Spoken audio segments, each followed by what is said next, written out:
Halo semuanya.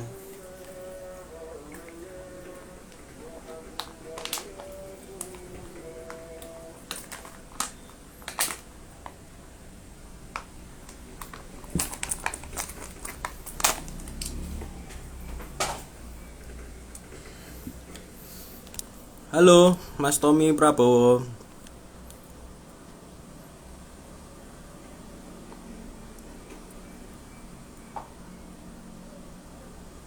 Bisa dilambaikan tangan ini.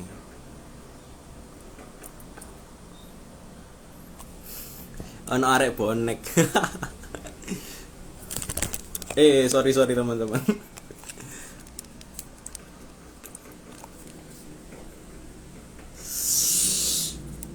Halo Mas, halo. Assalamualaikum, waalaikumsalam.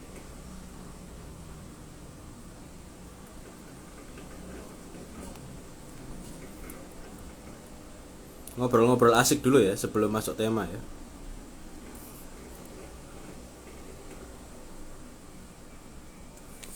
Saya tak udut. Yo udut sih. Temanya apa tadi? Oh itu apa? Memahami Tuhan dalam kesadaran. Agak berat ya temanya.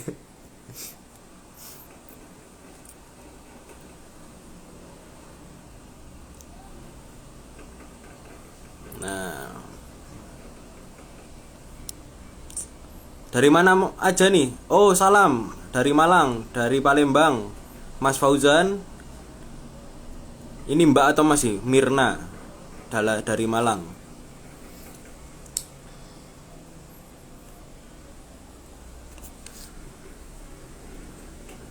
Mataku merah ya, teman. Atau efek lampu yang di depan. Mbak Helena, Bandung, halo. Arema hadir bos. Ini Arema nih. Maki Arema. Bunda Azura dari Sidoarjo, halo Bunda Azura. Indria dari Malang, dari Lamongan, sorry.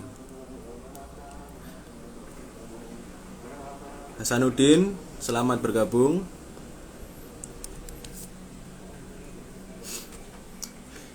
Malam minggu ngapain nih teman-teman? Pada ngapain malam minggu?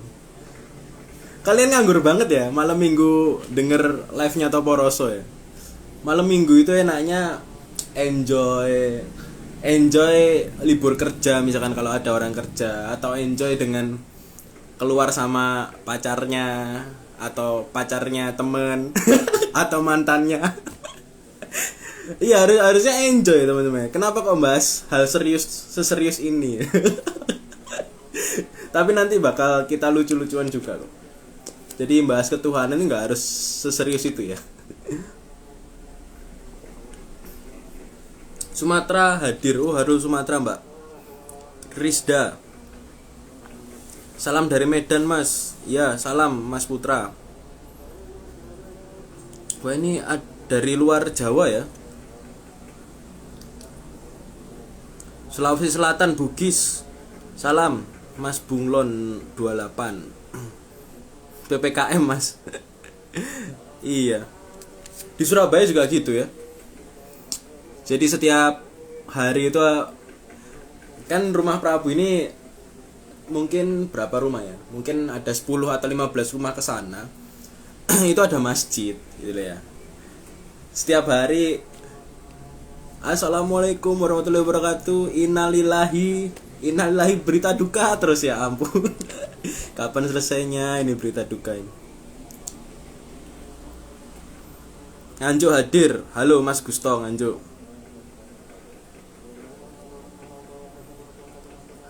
Oh iya, ini salah tipu ya. Aubertandika, mohon izin Prabu, maaf itu kayaknya ralat memahami bukan. Iya, aku kadang kalau ya tak lepaskan ya.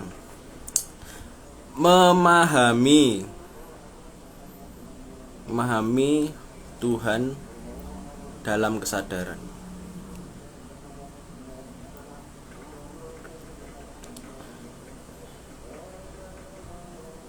Memahami Tuhan dalam kesadaran. Oke. Halo semuanya. Aku lambaikan tangan dulu ya. Oke, siap.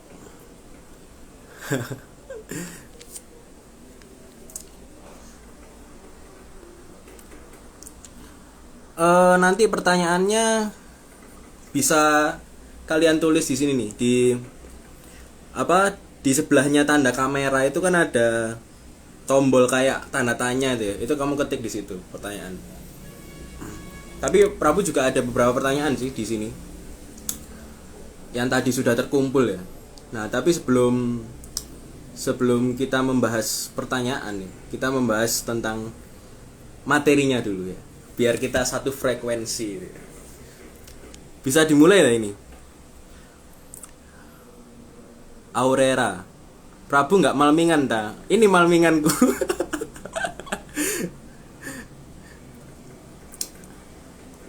Wahai Prabu, oke. Oke, bisa dimulai ya. Karena ini bahasannya cukup padat ya. Dan membongkar dogma. membongkar apa-apa yang ada di pikiran kita. Jadi kita mulai aja ya teman-teman ya. Tanpa banyak cincong, tanpa banyak bacot. Kita mulai. Oh, buat teman-teman yang mau meninggalkan IG Live ini, nggak apa-apa. Kalau ada kuotanya habis dan sebagainya. Kalau mau lanjut sampai akhir nggak apa-apa, it's okay.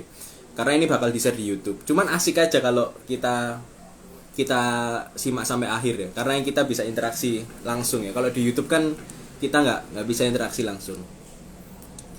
Surabaya Selatan hadir, Mas Doni, oke. Siapkan Maharaja 3 biji. Rizky Wahyu. Oh iya, Persebaya dong. Ini Persebaya teman-teman. Oke. Ini warning aja, warning. Yang pertama, di sini nggak bahas agama teman-teman. Ini akun Toporoso. Ini udah aku kasih di bio-nya nih.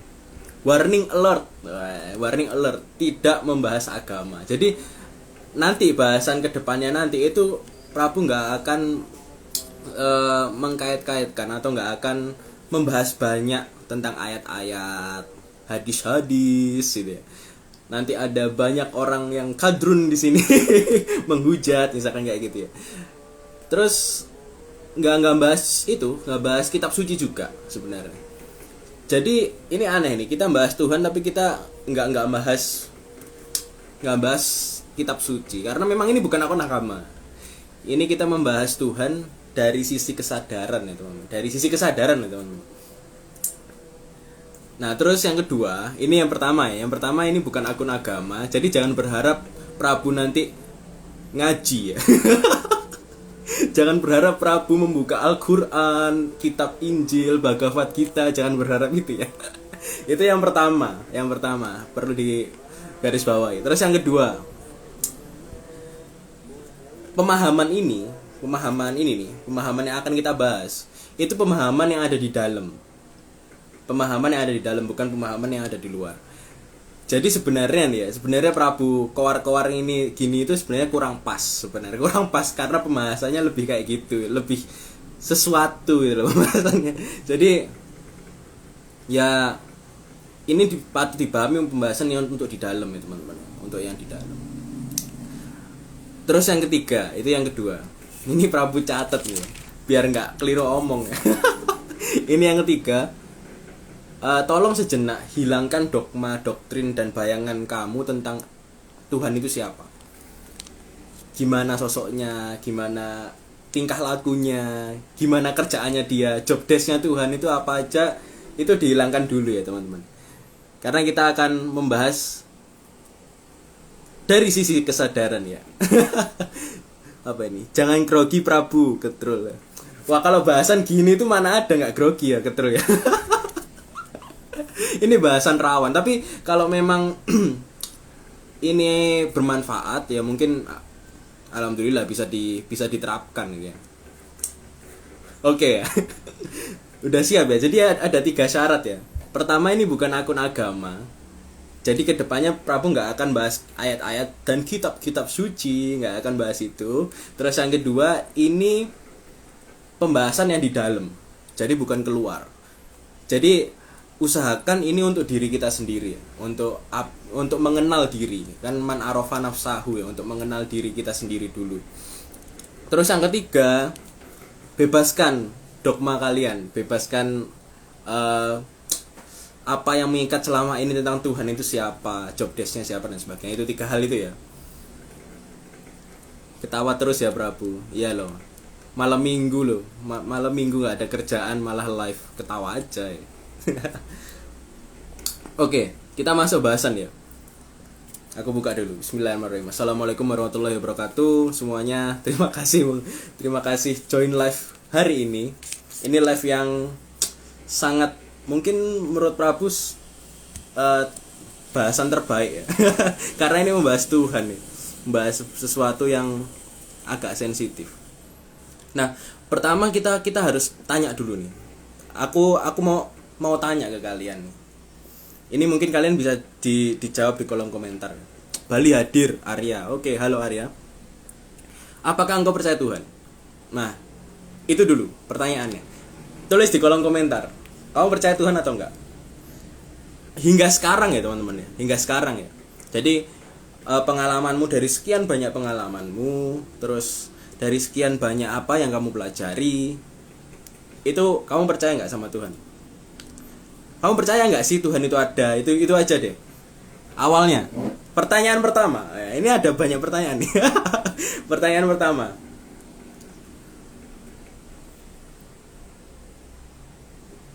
Nggak ada yang berani jawab di kolom. Percaya Min? Oke, percaya. Ada yang percaya. Ada yang nggak percaya nggak di sini? Percaya, oke, percaya.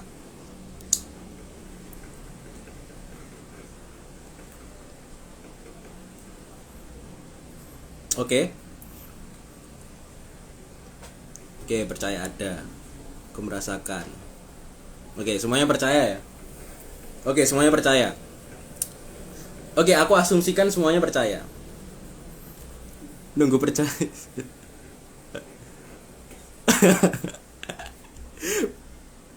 Percaya ada Tuhan Prabu. Tuhan itu keseluruhan. Nah, oke, sekarang pertanyaan nomor 2.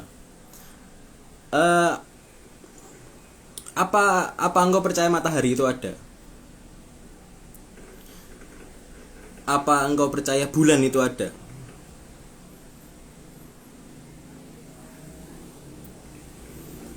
Apa engkau percaya cahaya itu ada? Nah, kedua hal ini sebenarnya, ini aku langsung jelasin aja ya. Pertanyaan yang kedua yang tadi, apa engkau percaya matahari itu ada? Apa engkau percaya bulan itu ada? Itu pada dasarnya tidak ada seorang pun yang bertanya itu. Hal itu kecuali orang buta. Jadi hanya orang buta yang menanyakan apakah bulan itu ada, apakah matahari itu ada, apakah apakah buku ini ada itu.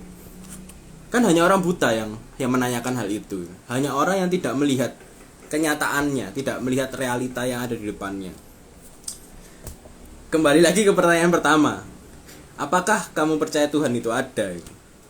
Sebenarnya pertanyaan ini unnecessary, tidak diperlukan sebenarnya. Tapi kebanyakan orang ini asik nih dengan pertanyaan ini nih. Berarti ada sesuatu dong di situ. Gini. Kalau aku bertanya, apakah matahari itu ada? Apakah bulan itu ada? Itu kan nggak asik ya teman-teman ya. Oh ya ada dong. Itu ada matahari, bulan. Apakah buku ini ada? Ini buku Prabu ada. Itu aja gitu loh, nggak asik gitu. Tapi ketika kita membahas apakah Tuhan itu ada, langsung pikiranmu bergerak, langsung kamu seakan-akan ini asik nih, ini sesuatu yang asik nih. Nah, sebenarnya yang perlu ditanyakan ini apakah kamu buta gitu.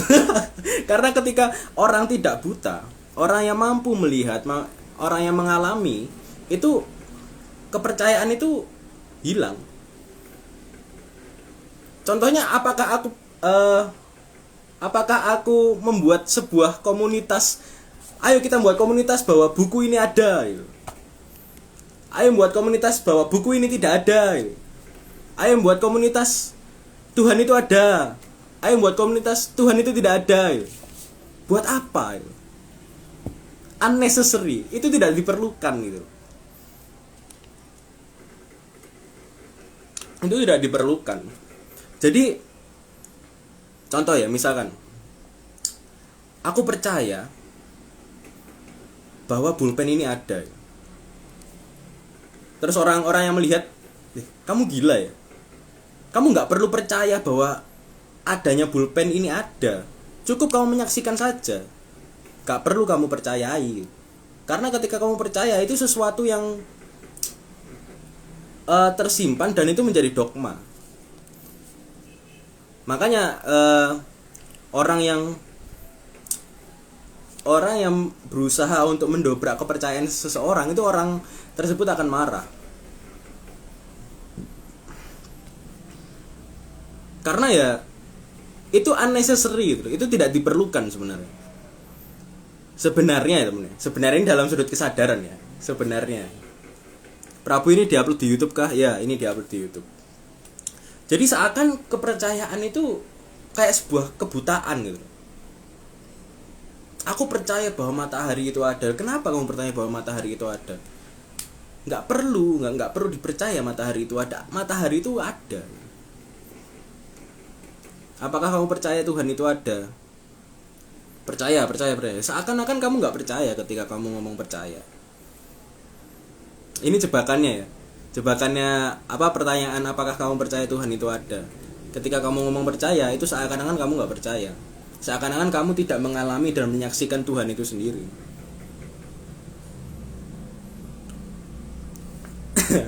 Oke ya.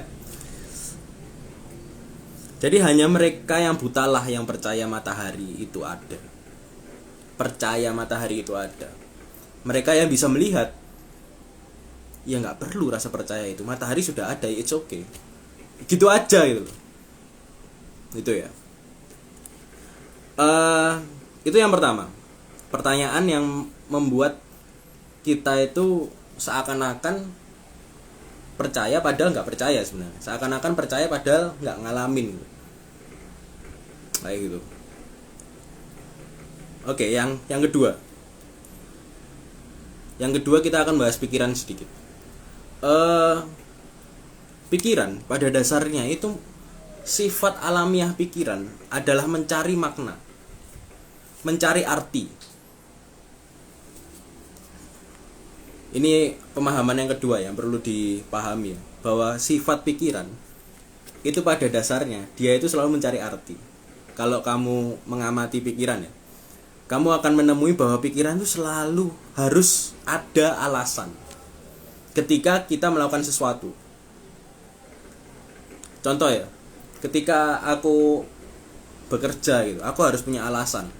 Ketika aku berjalan ke sana, aku harus punya alasan. Ya, hal-hal semacam itu berasal dari pikiran. Jadi seakan-akan kita kalau melakukan sesuatu tanpa alasan dan tanpa makna, itu aneh ini. Ya enggak sih? Kita aneh gitu. Kayak ngerasa, loh, aku melakukan ini kok tanpa alasan ya. Aku melakukan ini kok tidak ada maknanya ya. Semuanya dimaknai, semuanya dimaknai dan semuanya kayak ditujukan. Tidak ada kayak kesadaran keberadaan itu. Nah, ini nanti kita akan ke sana ya, teman-teman.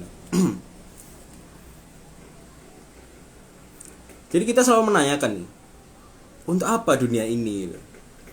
Untuk apa aku melakukan ini? Untuk apa aku bernafas? Dan kesemua makna itu dirangkum di satu kata, Tuhan.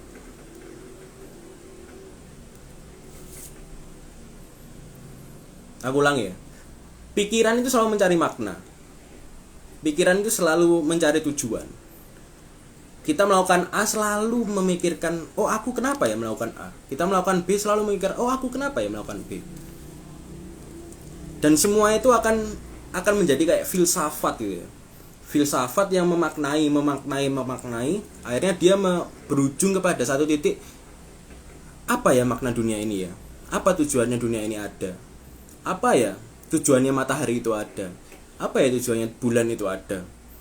Itu dirangkum dalam satu kata, yaitu Tuhan.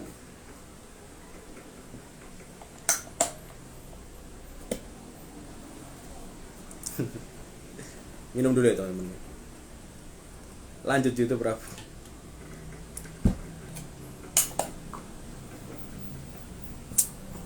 Itu. Jadi Tuhan dimaknai dengan pikiran secara nggak langsung. Makanya di dalam Toporoso, di setiap postingan Toporoso itu selalu membahas bahwa we are not our mind. Kita bukan pikiran kita. Kita bukanlah kata-kata yang di dalam kepala kita. Ketika aku menyebut A, itu kamu nggak jadi A. Kamu ya kamu. Ketika aku katain jancuk gitu ya. Kamu itu nggak berubah menjadi kata jancuk. Kamu nggak tersentuh gitu. Ketika aku ngomong asu kamu, asu tenan kon. Nah, kita nggak menjadi kata asu tenan kon iku. Karena kita menjadi seorang apa ya? Seorang yang berbeda, yang di luar dari kata-kata itu ya, teman-teman. Seperti itu. Oke. Jadi paham ya bahwa ketika Tuhan dimaknai dengan pikiran itu selalu ambigu teman-teman, ambiguitas teman-teman. Hasilnya ambigu. Contoh ya, ini memahami Tuhan dengan pikiran. Bisakah Tuhan menciptakan batu yang tidak bisa dia angkat? Itu memahami Tuhan dengan pikiran. Nggak akan nemu jawabannya. It's a paradox. Ketika kamu ngomong bisa Tuhan menciptakan batu yang dia tidak bisa angkat, berarti Tuhan nggak maha kuasa dong. Dia nggak bisa ngangkat batunya yang dia ciptakan sendiri. Kalaupun kamu ngomong nggak bisa, berarti Tuhan nggak maha mencipta dong. Dia tidak bisa menciptakan sesuatu. Nah, itu memahami Tuhan dengan pikiran. Makanya ketika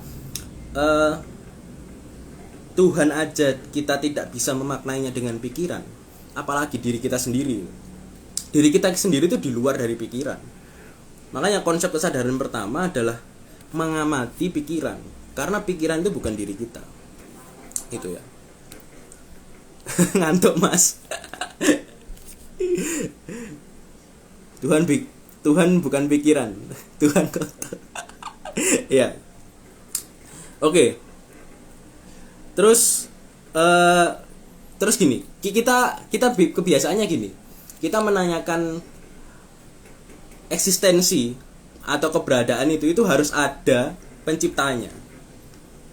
Misalkan bolpen ini harus ada penciptanya dong. Jam tangan ini harus ada penciptanya dong. Manusia ini harus ada penciptanya dong. Sedangkan kita menanyakan Tuhan, itu kita tidak seakan-akan tidak bisa ngomong bahwa itu diciptakan. Iya nggak sih? Jadi kalian bisa menerima sesuatu ada tanpa ciptaan, sedangkan aku ngomong manusia itu ada hadir tanpa Tuhan, itu tidak bisa. Aneh nggak sih? Jadi ada dualitas itu, teman. Ada dualitas pemikiran bahwa Tuhan itu tidak bisa tersentuh di sana, sedangkan manusia ini penuh dengan ciptaan, penuh dengan bayang-bayang dan sebagainya, sehingga memunculkan banyak sekali peperangan. Maksudnya peperangan ini keinginan-keinginan yang ada di dalam, teman-teman. Sekarang loh teman-teman, nama Tuhan itu ada berapa? Banyak. Setiap orang itu bisa loh menamai Tuhan. Banyak aliran ketuhanan, banyak aliran Tuhan yang lain. Kalau contoh aja di Indonesia. Di Indonesia itu ada 6. Islam, Kristen, Buddha dan sebagainya itu ya. Dan nama Tuhan mereka beda-beda. Ini seperti halnya aku menamai bolpen ini sebagai bolpen, kalau di tempat lain pena, kalau di tempat lain ballpoint, kalau di tempat lain macam-macam. Padahal apa ya? Dia tidak menyaksikan itu. Tidak menyaksikan bahwa bolpen ini bolpen. Tidak bernama. Ditanyakan dulu, ada yang tanyakan nggak?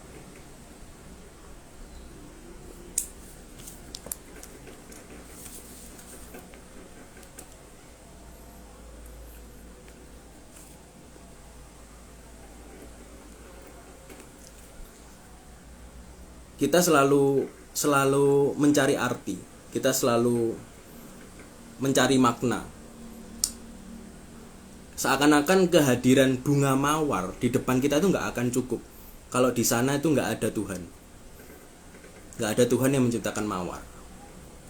Keberadaanku di sini nggak akan cukup, harus ada tambahan sesuatu yang menciptakanku. Nah, tapi ketika aku memandang Tuhan, seakan-akan itu cukup, tidak ada Tuhan lain. Pernah nggak sih kalian menemui cerita God Family, keluarga Tuhan? Kalau di kejawen mungkin ada. Jadi sang yang A menciptakan atau beranak menjadi sang yang B dan sebagainya. It's unnecessary. Itu tidak diperlukan sebenarnya. Karena untuk memahami Tuhan itu bukan dengan ini, tapi dengan mengalaminya. Dan bukan dengan ini, teman-teman. Hati itu hanyalah alat untuk kita memahami aja. Tapi untuk benar-benar memahami, kita harus mengalami proses ketuhanan. Alami proses ketuhanan itu.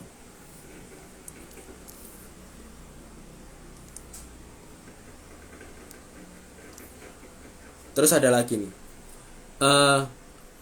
Manusia itu saking bingungnya dengan Tuhan. Ini kita itu aja ya, teman-teman. Kita ngobrol santai aja ya. Manusia itu saking bingungnya dengan adanya Tuhan atau enggak, itu sampai dia menciptakan ilmu tentang Tuhan, yaitu teologi. Itu sesuatu yang unnecessary sebenarnya. Theo itu Tuhan, logi itu adalah ilmu atau logik. Logos, ilmu. Berarti Tuhan bisa diilmukan. Tuhan bisa dipikirkan sehingga menjadi Tuhan gitu.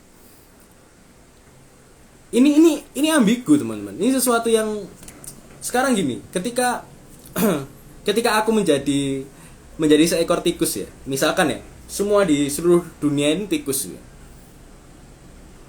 Apakah Tuhan kita adalah tikus besar di atas sana yang duduk di kursinya dan mengatur tikus-tikus kecil seperti kita?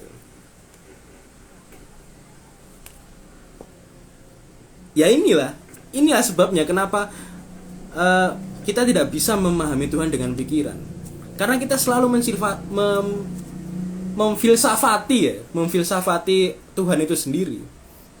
Sedangkan di dalam kesadaran, teman-teman, di dalam kesadaran itu bukan filsafat. Kesadaran itu bukan sebuah ilmu filsafat, bukan produk filsafat. Dia hanya eksis, hadir gitu aja. It's a simple. Terus Prabu, kalau misalkan ya, kalau di kesadaran Tuhan itu tidak ada. Itu aku udah rangkum thread, Tuhan itu tidak ada kalau di kesadaran. Kenapa kesadaran menganggap Tuhan itu tidak ada atau memberikan statement Tuhan itu tidak ada? Karena Tuhan itu berasal dari pikiran, pertama. Terus kedua, Tuhan itu berasal dari kepercayaan. Tidak ada seorang yang mengalami Tuhan itu sendiri. Maka di dalam kesadaran Tuhan itu tidak ada. Nah, ini perlu digarisbawahi. Tidak adanya itu seperti apa? Kalau misalkan tidak ada, Prabu, apakah semesta ini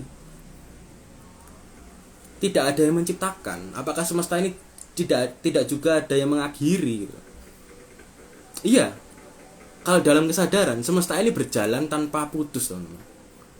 Tidak ada awal dan tidak ada akhir.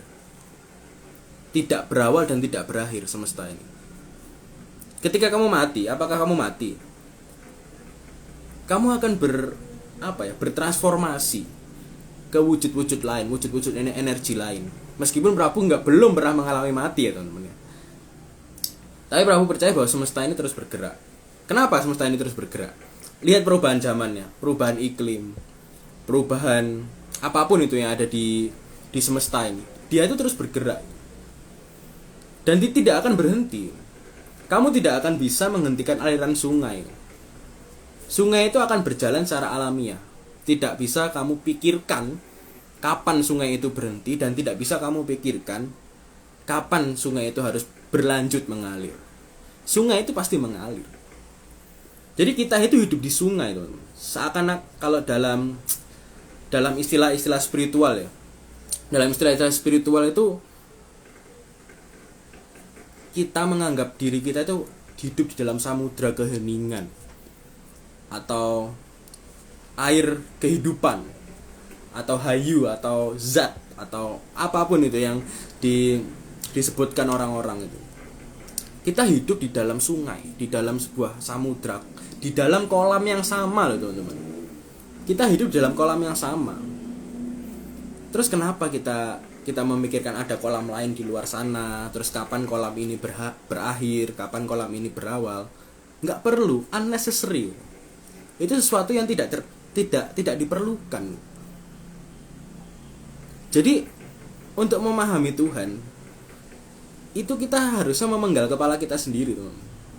Kalau di dalam tasawuf makrifat ya, bahwa ketika kamu ingin mengenalku, kata Tuhan, kamu harus memenggal kepalamu. Kenapa kamu memenggal kepalamu? Karena aku ini tidak bisa dicapai dengan kepalamu.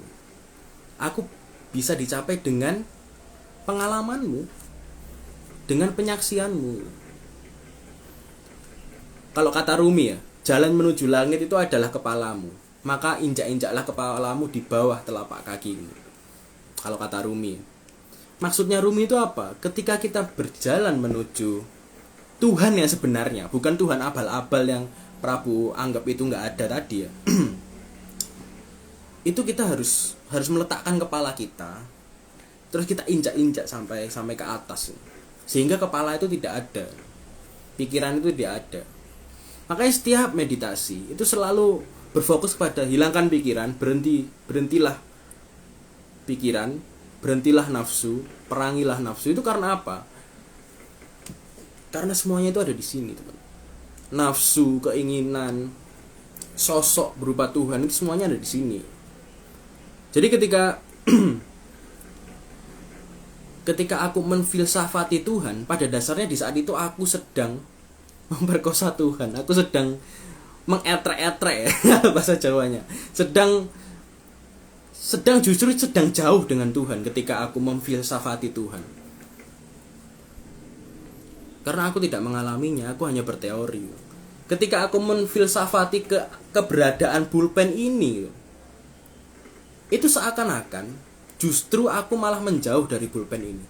Justru aku malah makna pulpen ini justru malah menjauh gitu loh. Tidak ada sesuatu yang eksis malah ilusi-ilusi. Makanya Tuhan itu fiktif. Ini juga bahaya ya. Kalau dipotong di YouTube ini, Tuhan itu fiktif. Wah gimana ini Tuhan itu fiktif.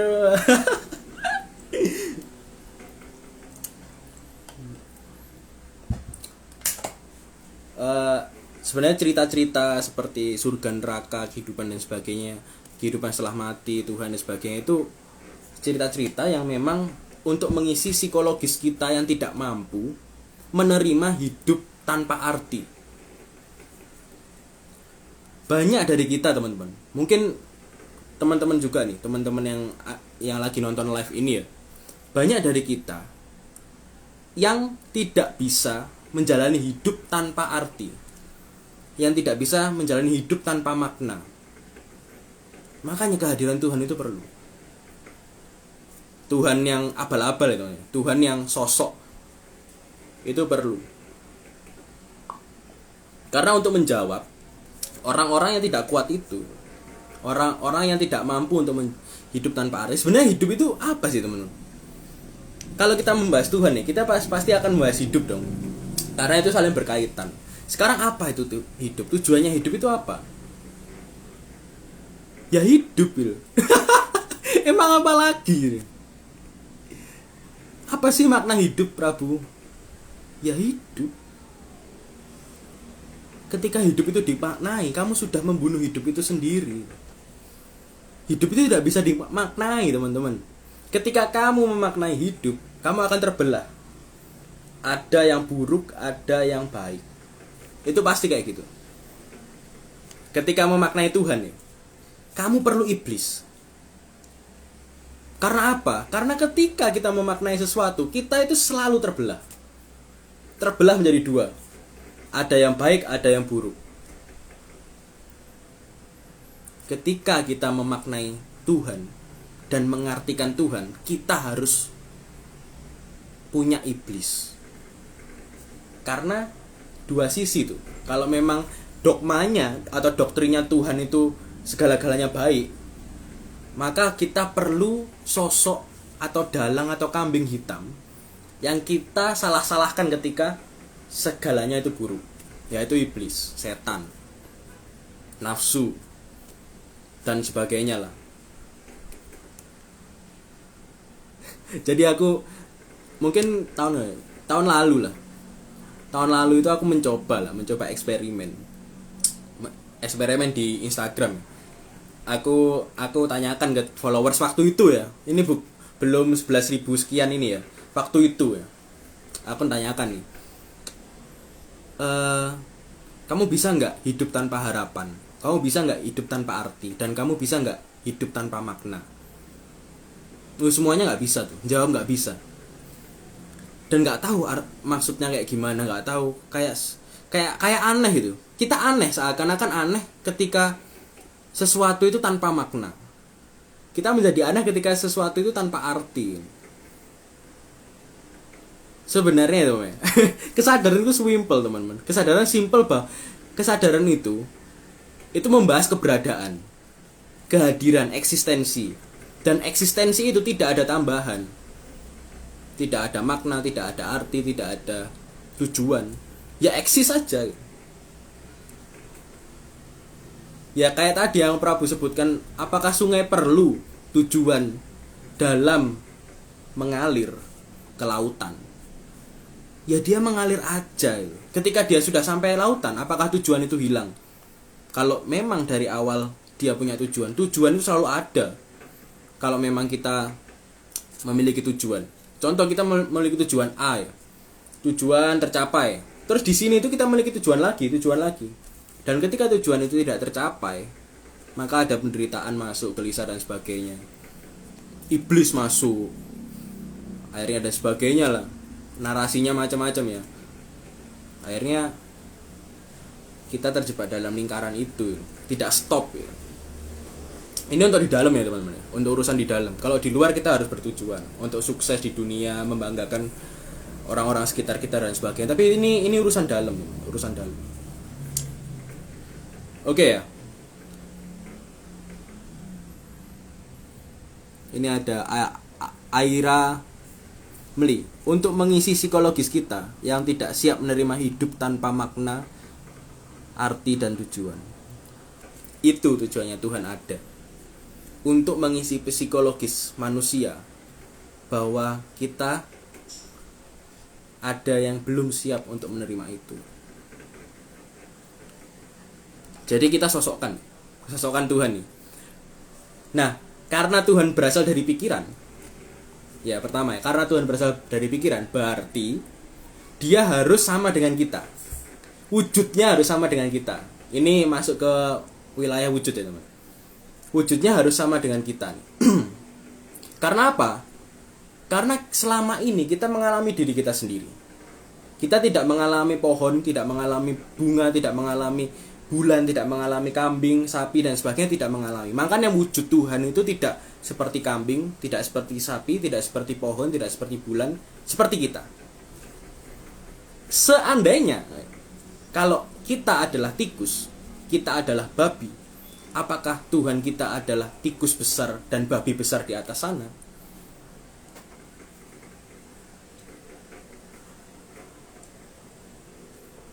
Karena Tuhan dimaknai dengan pikiran, dimaknai dengan sosok. Tuhan itu harus bersosok. Kalau nggak bersosok, aku jadi takut Prabu. Ya itu ya nggak apa-apa. Berarti kamu sudah cukup dalam memahami Tuhan segitu aja. tanpa menyelam di Tuhan yang versi kesadaran. Itu sudah cukup. Dan kalau kamu mencari-cari lainnya tidak dengan tidak dengan niat gugatan hati ya teman, maka unnecessary. Itu akan sia-sia, akan membingungkanmu. Sudah aja kembali ke sana. Kembali bahwa Tuhan itu sosok di atas langit yang mengatur kita, yang berbentuk manusia, yang mirip dengan manusia. Makanya Kristen mirip dengan manusia ya. Dewa-dewa Hindu, ya kan? Semuanya. Kamu kalau Islam, walaupun Islam melarang gambar Tuhan, tapi kamu selalu menggambar di dalam sini. Apa coba? Apa bedanya orang yang mewujudkan gambar Tuhan di luar, sedang orang yang mewujudkan gambar Tuhan di dalam? Apa bedanya? Unnecessary. Gambar-gambar itu tidak diperlukan. Kenapa orang perlu gambar? Karena dia mengisi psikologis dia, itu aja.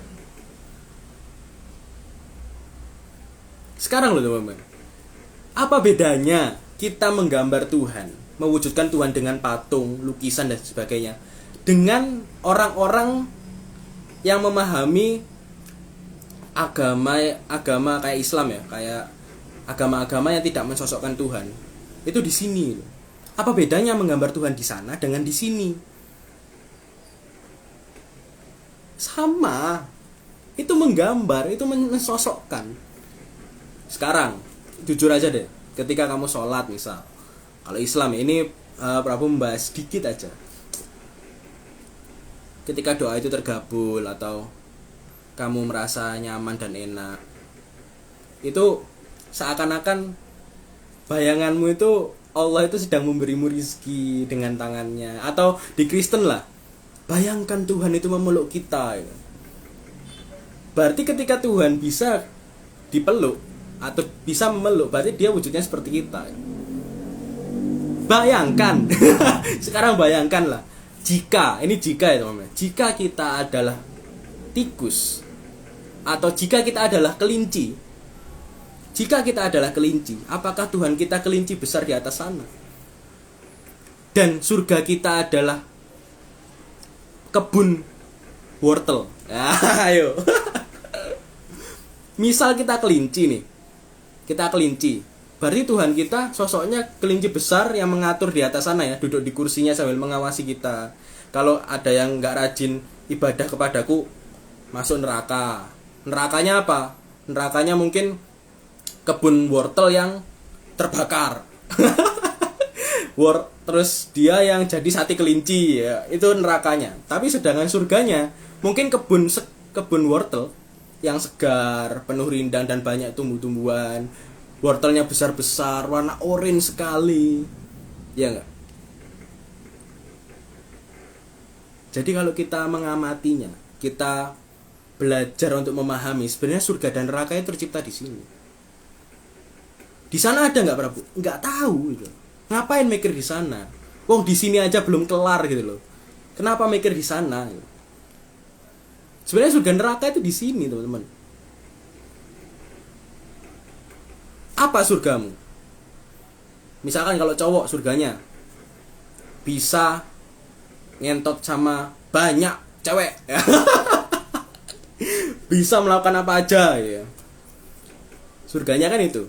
Cowok misal surganya cewek, misalkan di surga itu shopping diskon 100%. Nah, itu surganya ya Kak sih. Jadi surganya cewek-cewek itu mall-mall besar, terus free ongkir, free order dan sebagainya. Iya enggak sih? Kalau nerakanya apa? Ya kita ambil aja apa-apa yang membuat kita sakit. Neraka selalu menggambarkan apa-apa yang membuat kita sakit. Contoh, kita ditusuk jarum sakit kan? Oh, berarti neraka di sana kita ditusuk pakai tombak. Tubuh kita ditusuk semuanya, itu neraka. Di sini nerakanya ketika kita dekat api, panas ya. Kalau di sana kita bayangin, oh berarti di sana nerakanya ketika kita dibakar hidup-hidup dengan api yang sangat membara. Dan neraka itu ada level-levelnya. Dari sini everything from this. Makanya di dalam ungkapan, kalau nggak salah itu ungkapan Tuhan ke Musa ya, harus dipenggal kepalanya. Biar apa? Biar kamu mengenalku, biar kamu mengenal aku yang sebenarnya aku.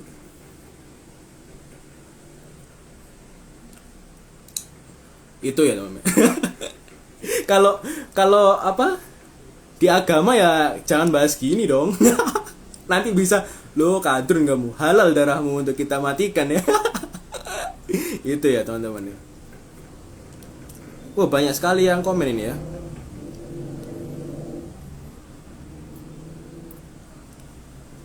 Tuhan duit. Iya dong.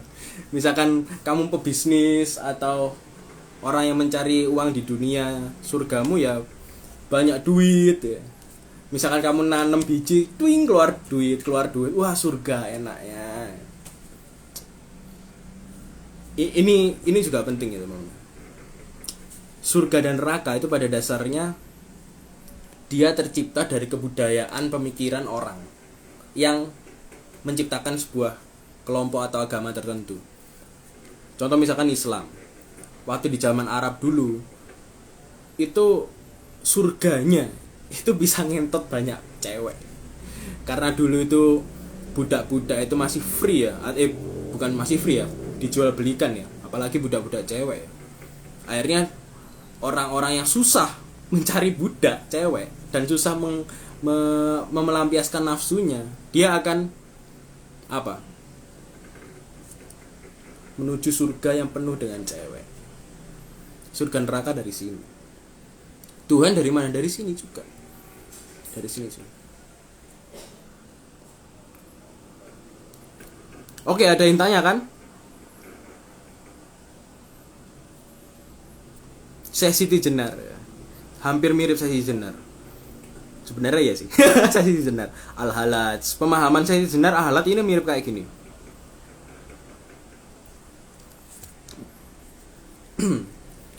Oke, kalau ada yang tanya di sini ya teman ya, di tanda tanya itu teman. Ini ada beberapa yang masuk nih. Oke, aku lanjutin lagi. Ya, Tuhan ini dari sini, surga dari sini. Terus ada yang tanya nih. Terus kenapa? Maksudnya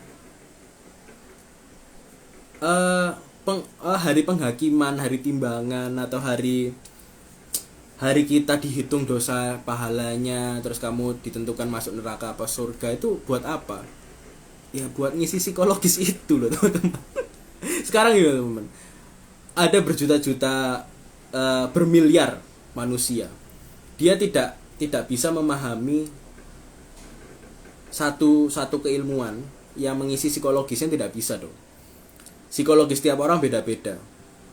Ketika orang itu sudah mampu menerima bahwa hidup itu tidak berarti, hidup itu adalah sebuah ketiadaan, maka dia siap untuk menerima Tuhan juga sebuah ketiadaan. Karena ketika kita ada Tuhan, berarti kita nggak bebas loh, nggak bebas melakukan apapun. Ini indikatornya sih. Sebenarnya nggak boleh juga kita bebas melakukan apapun. Tapi ini indikatornya sebenarnya. Ketika kita nggak bebas melakukan apapun, seakan diawasi dan sebagainya, itu kan sebenarnya menciptakan ketakutan sendiri teman-teman. Padahal kesadaran itu bukan dari ketakutan. Kesadaran itu produk kebebasan. Kesadaran itu produk dari apa ya? Dari freedom of soul.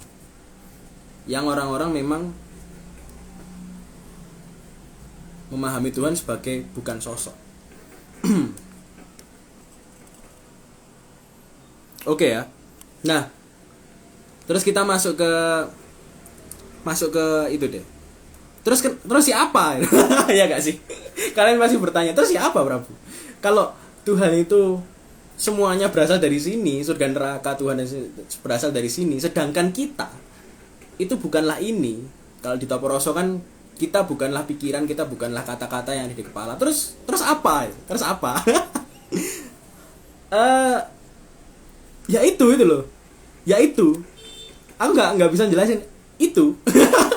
Jadi kalau ini saking sulit banget dijelasin, akhirnya Nabi Muhammad menyebutnya zat. Zat itu apa? Ini zat. Kalau di apa? Di kejawen ya, di istilah kejawen urip. Terus apa ya? Tuhan itu apa? Urip. Ya urip iku Tuhan. Ya urip iku. Urip itu hidup maksudnya.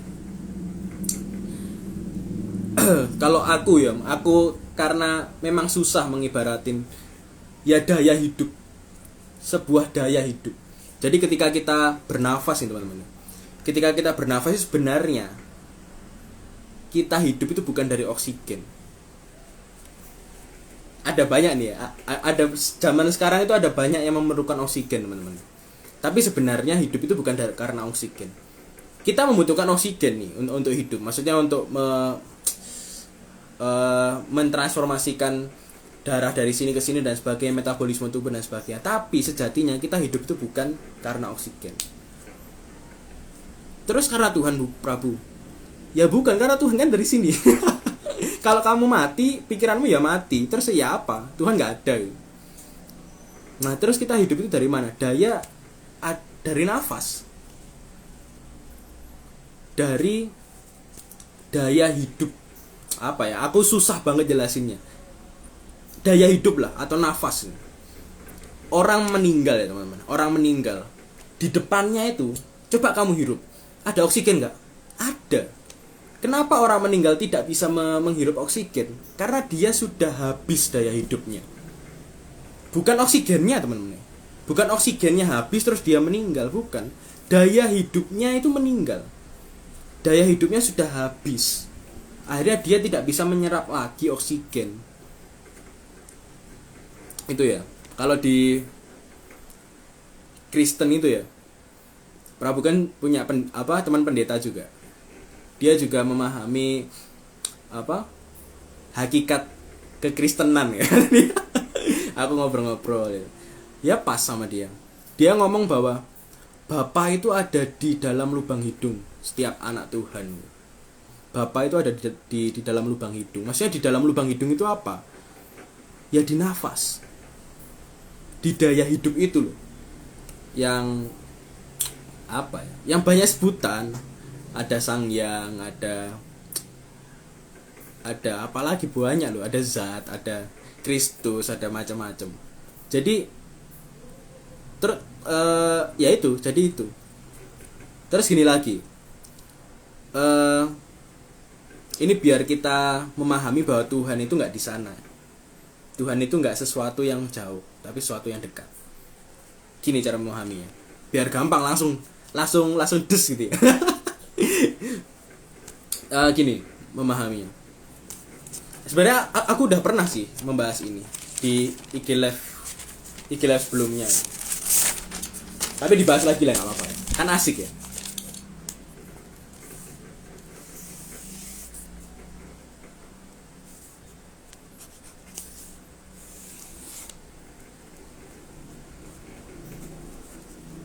Nah, ini dia.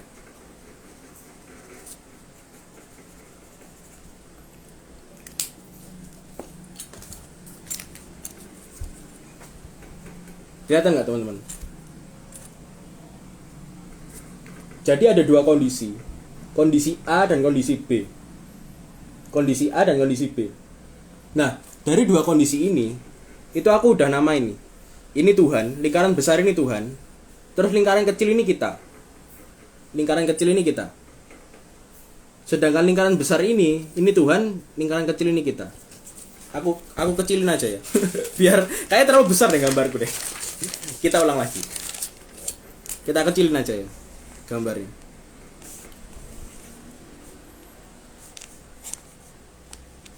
Kondisi 1, kondisi 2. Oke. Ini deh. Nah, ini kan lebih enak ya. Ini bukan bukan susu ya, bukan payudara ya. Ini ada dua kondisi nih. Kondisi 1 itu lingkaran kecil itu di dalam lingkaran besar. Lingkaran besar itu Tuhan.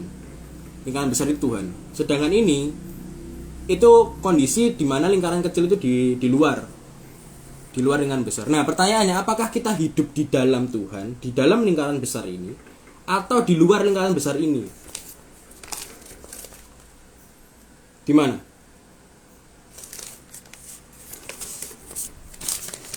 Ini jangan memperhatikan kertas kosongnya ini, teman-teman ya. Ini perhatikan kondisinya ini aja. Dua kondisi ini. Ini di mana nih? Kita hidup di mana? Di dalam Tuhan, lingkaran besar ini, atau di luarnya? Di dalam, ada yang jawab di dalam. Ada yang jawab di luar?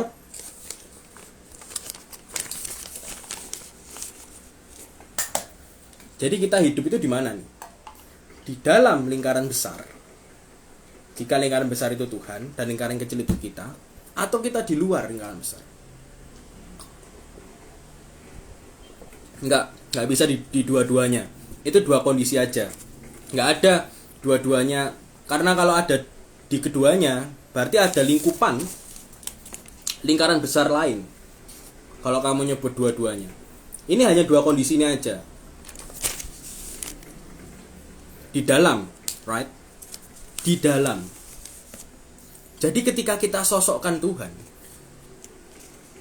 itu sebenarnya kita di mana? Ketika kita mensosokkan person atau mensosokkan Tuhan, itu kita di mana? Masih di sini, coy. Kita masih di sini. Kita sosokkan Tuhan, kita perlu pengawasan Tuhan kita dan sebagainya. Ini seakan-akan ada sosok besar yang mengamati kita, yang mengawasi kita, yang kita itu harus tunduk banget dengan sosok itu. Kita hidup di luar sosok itu dan sebagainya. Iya kan? Sedangkan kalau di dalam, apakah kita bisa mensosokkan? Ketika kita mensosokkan Tuhan, berarti otomatis kita juga Tuhan.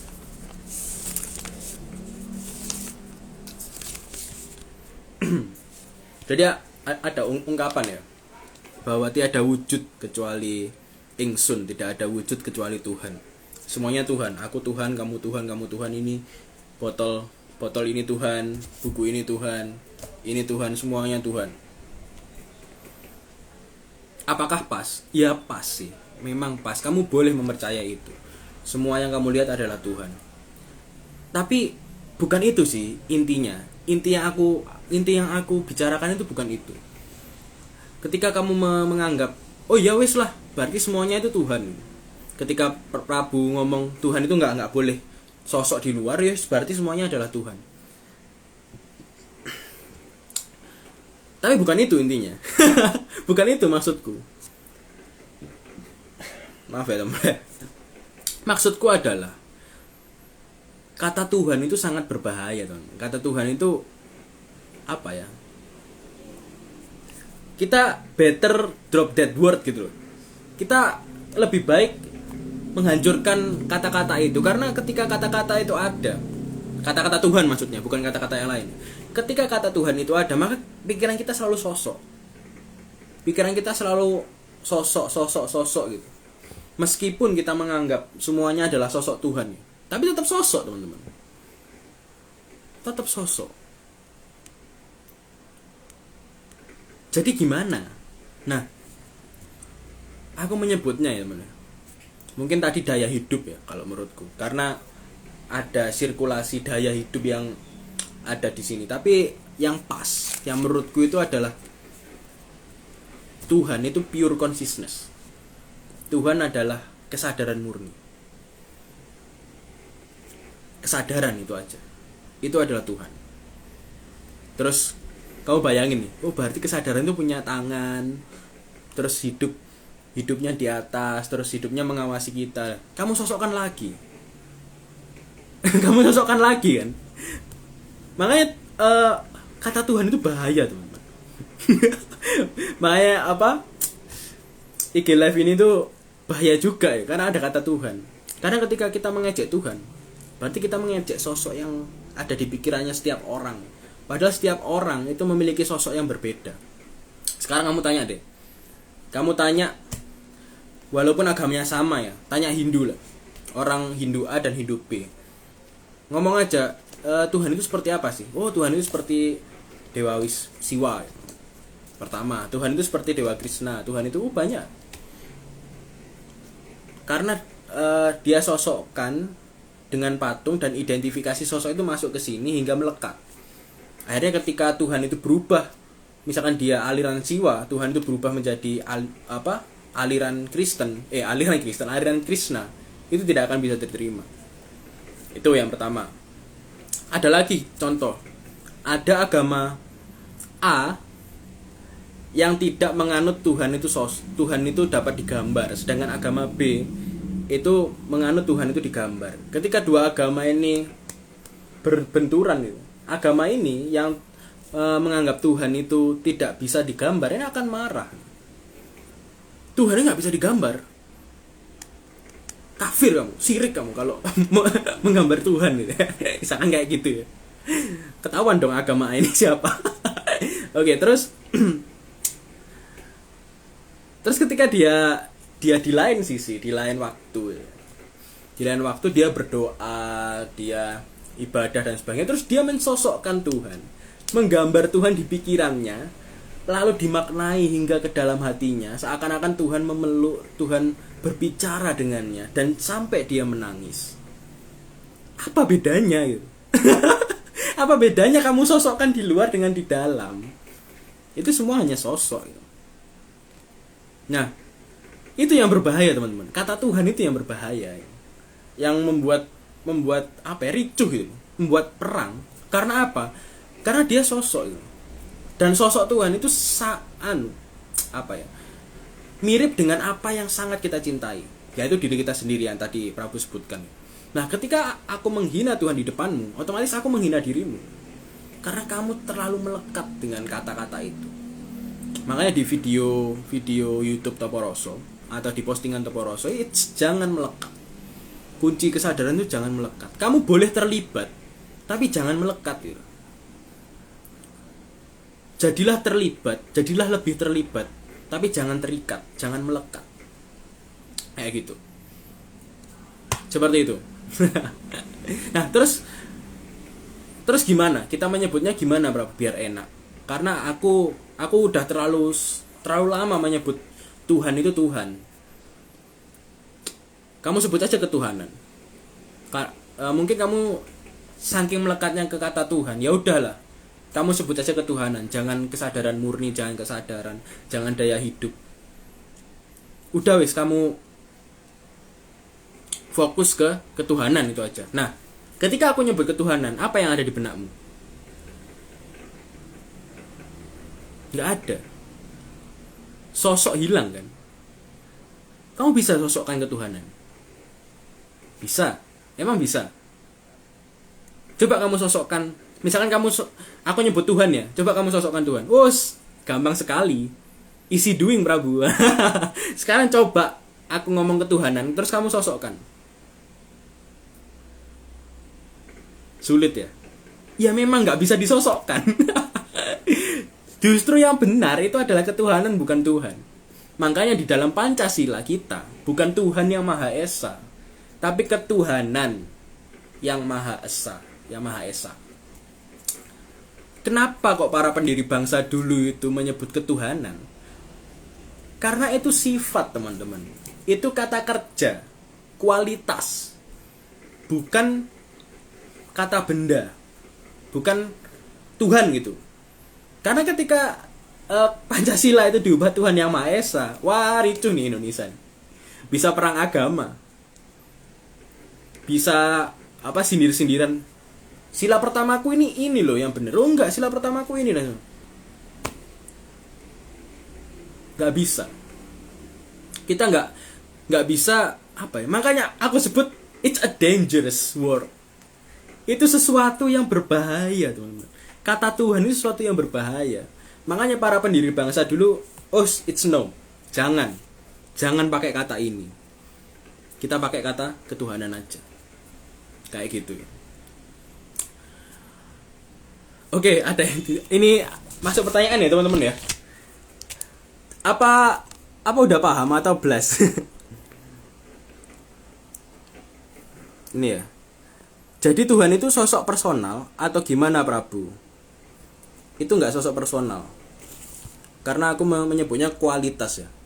Kualitas. Kalau kita menyebut Tuhan itu kata benda. Dan kata benda itu perlu sosok.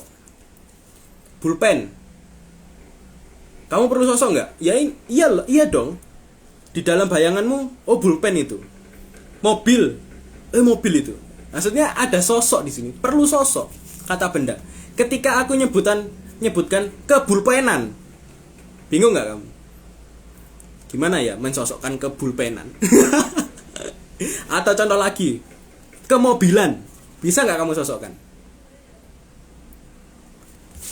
Kehandphonean. Enggak bisa. Karena itu sebuah kualitas, sebuah kata kualitas. Kata adjektif kalau di dalam bahasa Inggrisnya ya. Kalau di dalam bahasa Inggris godliness. God itu kata bendanya. Godliness itu adalah kata adjektifnya. Seperti itu ya teman-teman. Oke, lanjut ke pertanyaan yang lain.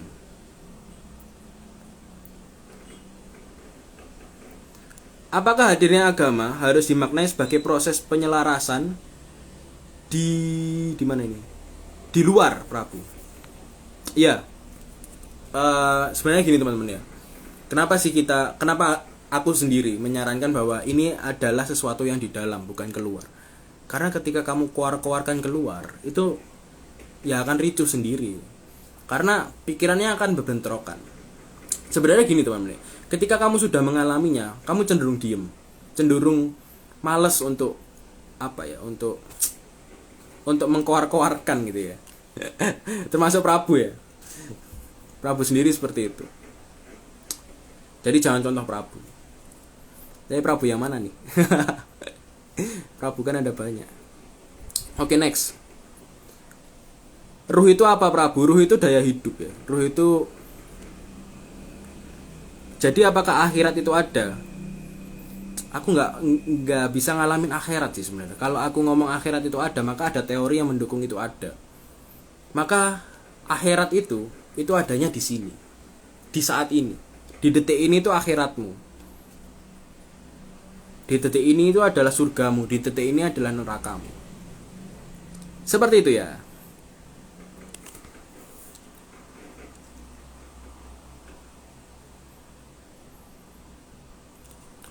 Momentum ilahiyah itu kayak gimana, Bro? Atau semua pemikiran dan evolusi itu momentum ilahiyah? Semuanya adalah momentum ilahiyah. Karena kita hidup di dalam lingkaran besar, hidup di dalam Tuhan, sehingga semua adalah eksistensi Tuhan. Tapi kita tidak bisa menyebutnya Tuhan juga, karena itu kata yang berbahaya. Kalau memang kamu it's okay dalam menggunakan kata Tuhan, misalkan aku nyebut Tuhan, berarti kamu pikirannya nggak bersosok, maka it's okay untuk digunakan. It's okay untuk digunakan. Sebenarnya kata Allah, kata Sang Hyang, kata Kristus, kata macam-macam, itu pada dasarnya kualitas teman-teman. Kata-kata kualitas. Kata-kata yang dimaknai bukan person. Makanya di dalam Islam itu Allah itu tidak boleh digambar. Iya memang tidak boleh digambar.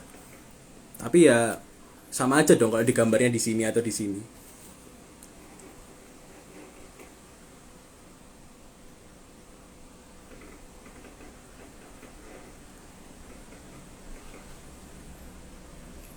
Oke ya.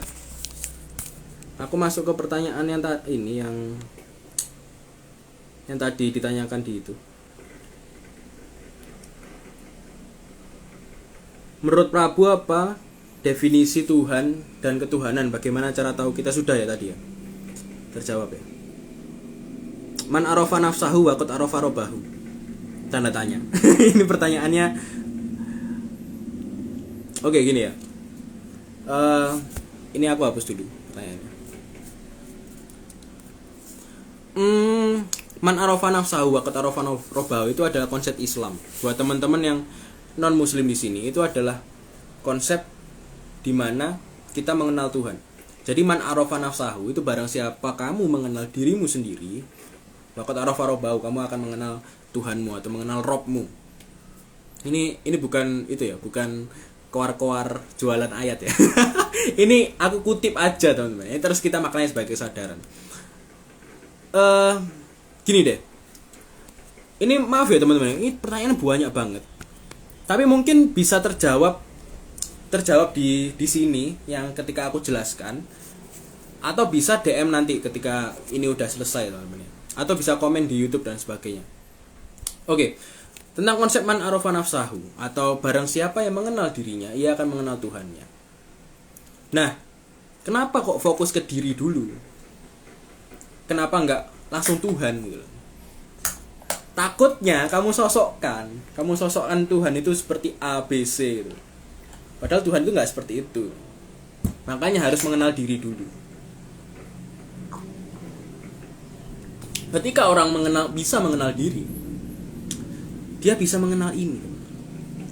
Pikiran, dia bisa mengenal pikiran, dia bisa mengenal mekanisme tubuh, dia bisa mengenal mekanisme hati. Terus jadi blank ya. Nah, dia sudah bisa mengenal mekanisme itu. Nah, terus dia sadar nih bahwa dia itu bukan itu. Dia mengenali dirinya bahwa dia terpisah dari pikiran, dia terpisah dari tubuh, dia terpisah dari hati. Dia terpisah karena dia bukan pikiran, dia bukan perasaan, dia bukan tubuh. Ketika kamu menganggap dirimu adalah tubuh ini akan mati, teman. Terus kamu kemana? Ketika kamu menganggap kamu itu pikiran ini juga akan usang. Dia akan berganti menjadi pikiran-pikiran baru. Terus kamu yang mana? Ketika kamu memahami dirimu adalah perasaan, aku adalah perasaanku yang sedih, aku perasaanku yang bijaksana, aku perasaanku yang macam-macam itu, maka ya nggak akan abadi juga, karena perasaan akan berganti terus. Perasaan tenang, perasaan damai itu kan sebenarnya bukan dari diri, bukan dirimu gitu loh. Itu adalah efek aja. Nah, kita harus tahu tuh siapa yang pemberi efeknya, kita harus tahu. Makanya kita harus mengenal diri dulu.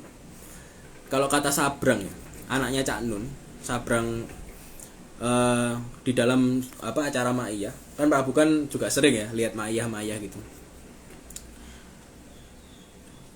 Dia gini, nyebutin gini. Siapa apa ya bahasanya ya? Siapa yang kamu berbuat baik, itu yang paling baik itu kamu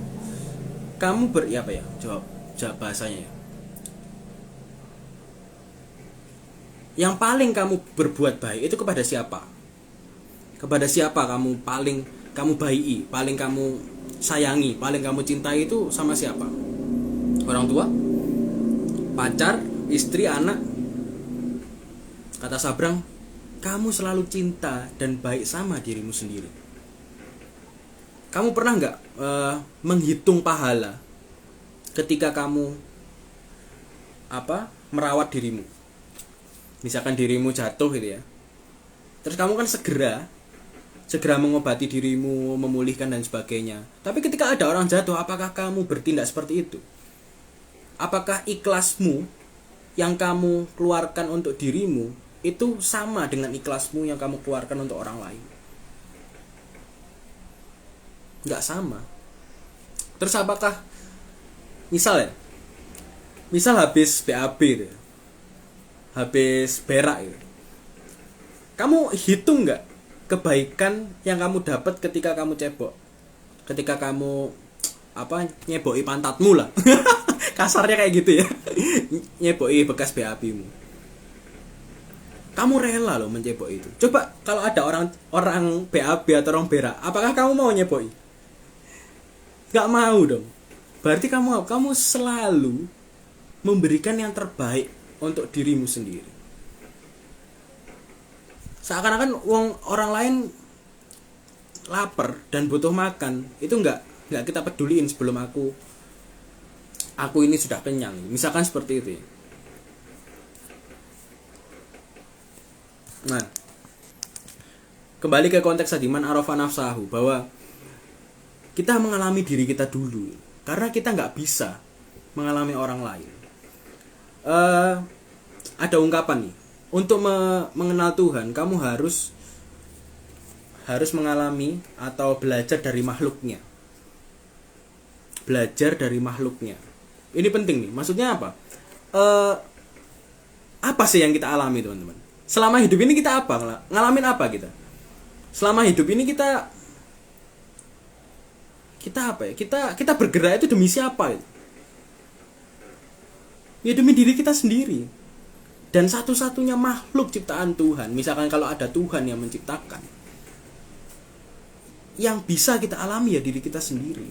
Makanya man arafanya, mengenal dirinya dulu. Habis itu nanti kurva kasih sayang atau kurva cinta dengan dirimu sendiri itu akan membesar, luas. Seperti itu ya, teman-teman.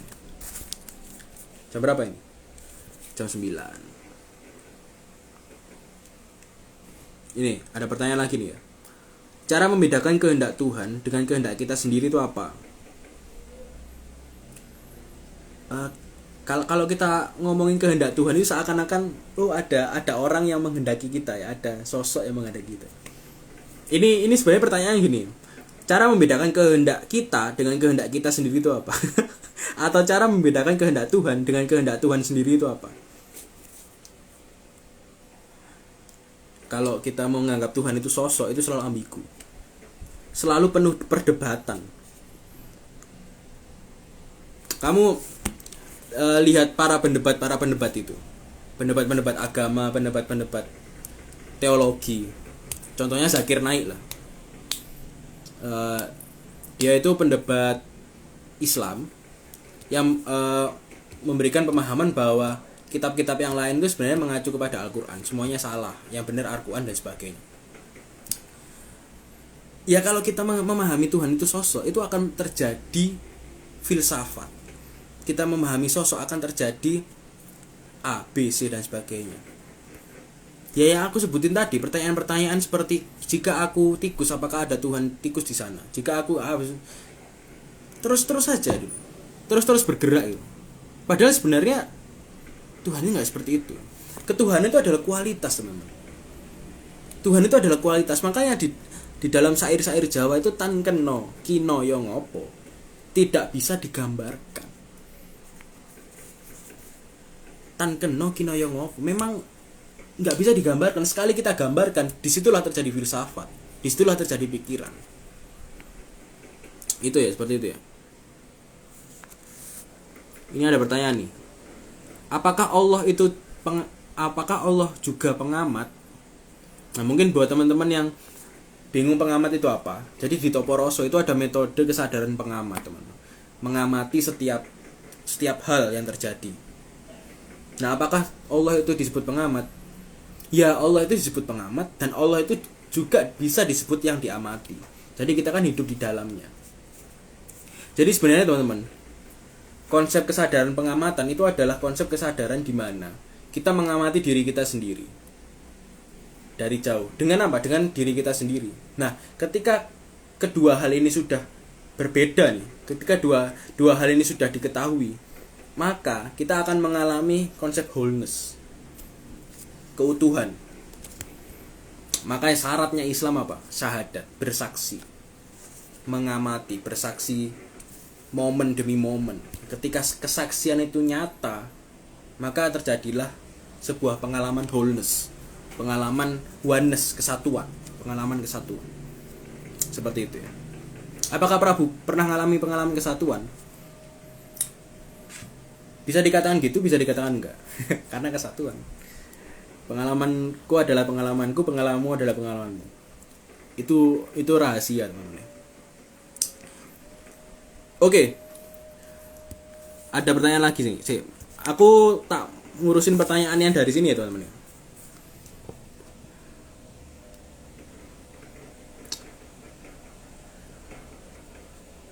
Bagaimana cara agar diri bisa mengenal Allah? Dengan kita mengenal diri kita sendiri tentunya. Kan man arofa, kita arofakan dulu baru robahunya. Apa yang dimaksud baik dan buruk, ibadah dan maksiat?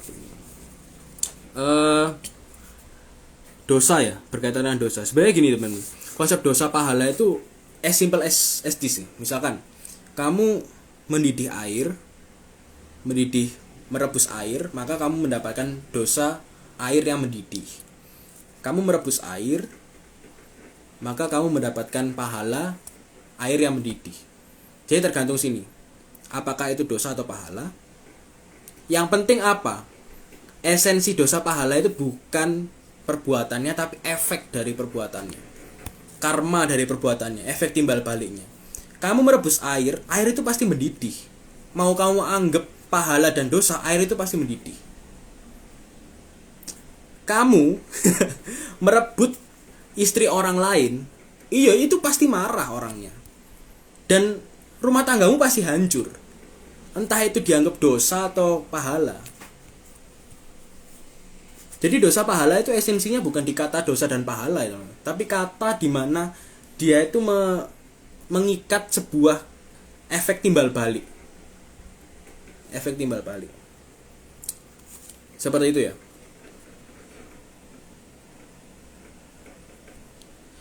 Apa bisa tanpa sarana, agama, atau ritual lainnya untuk bersyukur kepada Tuhan? Bisa. Dengan kesadaran. Dengan kesadaran itu gini teman. Kita kesampingkan dulu Tuhan. Karena Tuhan itu sosok ya. Kita taruh kepala kita dulu.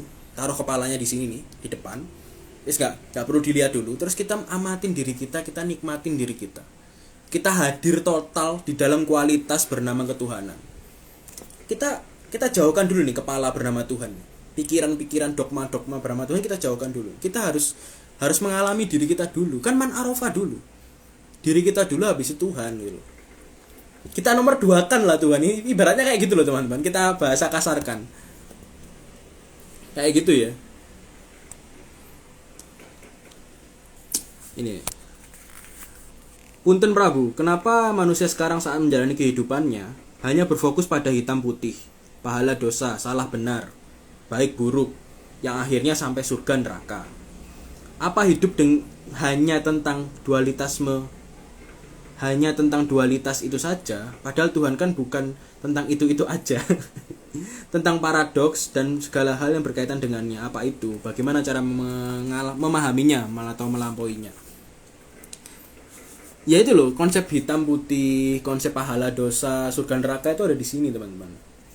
Makanya selalu aku bilang di dalam akun Toporoso ini, atau kita praktek bareng loh. Karena kadang Toporoso ini kadang nge-share hal yang menyebalkan, ya nggak sih? Kamu bisa sadari nggak? Toporoso itu kadang nge-share hal yang lucu, hal yang membuatmu kaget, misal seperti itu. Karena konsepnya Toporoso itu praktek ini teman-teman, praktek memahami pikiranmu. Ketika pikiran ini sudah kamu taruh nih ya, sudah kamu penggal ya, kamu penggal lah, maka kehadiran itu otomatis hadir. Udah percaya Prabu, ketika pikiran itu kamu letakkan, atau kamu amatin, atau kamu sadari sebagai pikiran bukan dirimu, maka dirimu yang asli itu muncul. Apa ya? Nonton bokep dan sebagainya. Ya seperti itulah. Dulu ya teman-teman ya. Dulu Toporoso itu nge-share hal-hal semi porno loh di postingannya. Cuman sekarang udah nggak ada lagi karena Toporoso sudah 11.000 kan ya. Kalau dulu mungkin 6.000 atau 5.000. Itu Toporoso itu aku private. Toporoso aku private akunnya, terus aku share hal-hal yang melatih ini. Followers lama mungkin tahu nih. Lucu-lucu dulu itu. Hal-hal gila seperti cewek buka aurat dan sebagainya itu hal biasa dulu itu. Tapi kalau sekarang di post ya, waduh. Kena banned, meninggoy nanti ya. Oke, di sini udah habis nih pertanyaannya. Oh ini. Udah habis pertanyaan. Kita beralih ke pertanyaan yang di sini. Ini. Di mana letak keadilan Tuhan jika dalam agama laki-laki dan perempuan selalu dibedakan? Pembedaan itu ya, bukan hal adil ya. Maksudnya bukan soal peradilan dan sebagainya. Pembeda itu ada. Itu untuk kita alami dan kita lampaui. Bukan selalu dibedakan, memang itu berbeda. Karena untuk apa? Untuk belajar, untuk melampaui. Kenapa baik dan buruk itu ada? Kenapa dosa neraka itu ada? Kenapa surga dan neraka itu ada? Kenapa Tuhan dan iblis itu ada? Kenapa nggak Tuhan aja gitu loh? Kenapa harus ada iblis? Kan Tuhan kan juga maha jahat, maha najis, maha hal-hal yang nggak baik gitu. Kenapa harus ada iblis? Karena kita dituntut untuk mengalaminya, dituntut untuk memahaminya lebih. Kalau nggak gitu ya nggak paham-paham. Dualitas teman-teman ya, dualitas atau keadaan dua hal, hitam putih siang malam dan sebagainya itu ada karena kita untuk belajar mengalaminya seperti itu. Buzzer mengintai. Saya cinta Pak Jokowi dan Pak Prabowo. Saya cinta dua kubu. Biar aman ya. Ya ampun. Oke, next question. Menurut Prabu apakah reinkarnasi itu ada? Ada di buku ini nih. Biology of Belief. Dia mendalami DNA manusia dan reinkarnasi itu ada. Adanya itu gimana Prabu? Apakah kita dulu itu adalah seorang raja, reinkarnasi raja atau reinkarnasi tukang jamu gitu. Gini loh teman-teman, ilmu reinkarnasi itu ilmu yang dari sini teman-teman sebenarnya. Orang yang yang dia itu tidak ada harapan, tidak ada hope untuk maju. Akhirnya dia, aku ini keturunan Prabu Siliwangi loh. Kayak gitu ya. Aku ini keluarganya Gajah Mada. Dulu kayak gitu. Maksudnya aku memproses ilmu spiritualku dan menemukan aku adalah keturunan Gajah Mada, Prabu Siliwangi, Brawijaya, macam-macam ya. Yang bagus-bagus. Kenapa enggak gini ya? Setelah aku telusuri ya, aku sendiri tuh Prabu ini keturunan penjual sayur. Nggak ada kayak gitu ya. Atau setelah aku telusuri ya, dulu ini sebentar. Aku fokus dulu. Oh ya, ini nih ketemu nih. Setelah aku telusuri, masa laluku itu menjadi mucikari. Nggak ada kan kayak gitu. Semuanya pasti hal-hal baik. Raja, patih. Ya nggak sih? Nggak ada kayak dulu aku tukang jamu loh teman-teman. Kayak itu nggak ada kebanggaan ya. Dulu aku pedagang sayur loh. Dulu aku yang bersihkan sungai, yang bersihkan selokan waktu kerajaan Majapahit loh. Kenapa kok rajanya aja yang disebutkan waktu reinkarnasi ya? Kenapa antek-anteknya, OB-OB-nya, kenapa nggak disebutkan gitu? Kayak aku dulu itu teman-teman keturunan OB-nya Majapahit. Jadi aku yang nyapu kerajaan, aku yang ngepel kerajaan. Kenapa nggak ada yang kayak gitu? Oke, itu reinkarnasi. Nah, kalau dalam kesadaran reinkarnasi itu kayak gimana? Gini, reinkarnasi kalau dalam kesadaran gini. Di dalam dirimu itu tersimpan banyak memori DNA. Ya kan? Ya dong. Kamu nggak hidup dong kalau nggak ada DNA itu yang menopang. Nah, ini sudah dibahas di sini sebenarnya. Ini bisa didapat di Tokopedia atau Poroso ya. Ini promosi ya.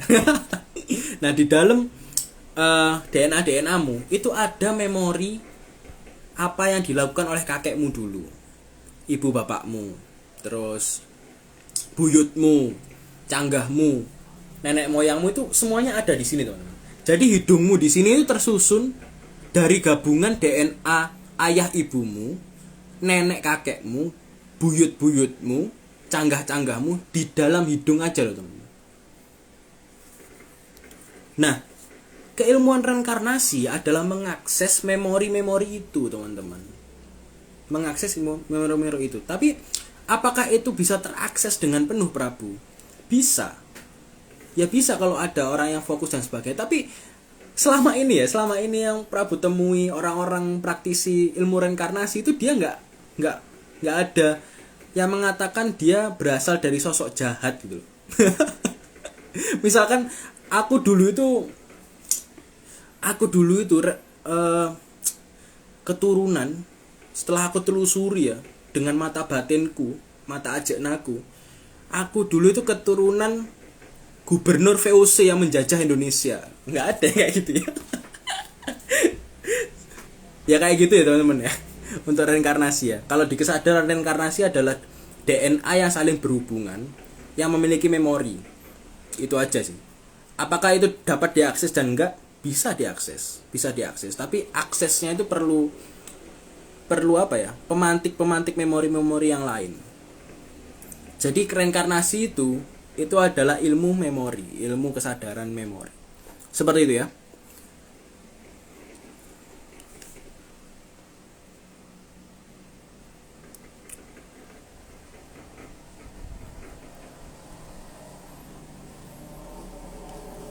Terus apa tujuan Tuhan menciptakan roh atau jiwa? Gini. Emang roh dan jiwa itu diciptakan gitu ya? Itu pertanyaannya ya. Karena memang ketika kita mengibaratkan Tuhan itu sosok, ya itu diciptakan. Tapi ketika memahami Tuhan sebagai kualitas, ya nggak bisa diciptakan. Tidak ada pencipta gitu loh. Semua itu tunggal. Tauhid itu pada dasarnya satu, bukan dua. Bukan satu sih, tunggal. Kalau satu kan ada dua, ada tiga ya. Tauhid itu tunggal. Jadi orang-orang yang berbicara tauhid ya sebenarnya, kalau dia masih mensosokkan Tuhan, masih marah kalau dicaci maki dan sebagainya, terus kafir, ini bla bla bla bla. Mana ketunggalannya mana gitu? Apakah itu hanya teori yang ada di sini? Surga neraka itu di sini, teman-teman. Makanya kita itu bisa menciptakan surga dan neraka loh. Ya bisa dong, kita kan punya apa ya, pabriknya gitu ya. Jadi contohnya apa ya surganya ya, aku tak bersyukur hari ini. Pengen apa ya nerakanya ya, ya udah deh aku tak marah-marah ya, seperti itu ya. Jadi it's a freedom of soul. Oke, lanjut. Alien itu ada atau nyata? Aku nggak tahu ya, aku belum ketemu alien itu temennya. Tapi dari bukti-buktinya ada, cuman aku nggak tahu sih. Aku nggak bisa mengungkapkannya. Ya banyak sih teman-temanku yang percaya hal itu ya. Dan diskusinya juga kayak Lemurian, terus perjalanan bintang dan sebagainya. Tapi loh, kita bahas Tuhan nih, kenapa bahas alien? Apakah Tuhan itu alien? Next. Menurut Prabu, apakah karma itu ada? Sudah dibahas ya tadi ya. Dosa pahala itu ya karma. Next. Apa nih? Ruh itu apa, Prabu? Ruh itu adalah daya hidup ya. Daya hidup. Zat hidup.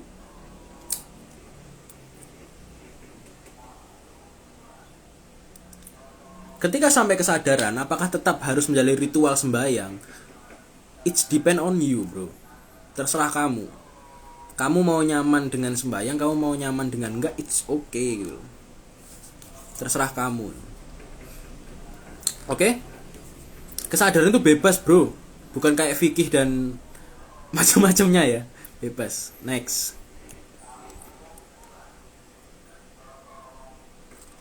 Apakah surga dan neraka bukanlah tempat melainkan keadaan? Ya, itu keadaan ya. Keadaan pikiran untuk memaknainya. Ketika pikiran sudah dimaknai, efeknya ke perasaan dong. Apakah kesadaran bisa sedih? Apakah kesadaran bisa senang? Apakah kesadaran bisa bahagia? Enggak bisa. Kesadaran itu adalah melingkupi itu. Ya bisa bahagia, ya bisa senang. Ketika aku ngomong kesadaran itu sedih, berarti kita menafikan bahwa kesadaran itu bukan senang. Padahal kesadaran itu keseluruhan. Wholeness, tunggal, tauhid.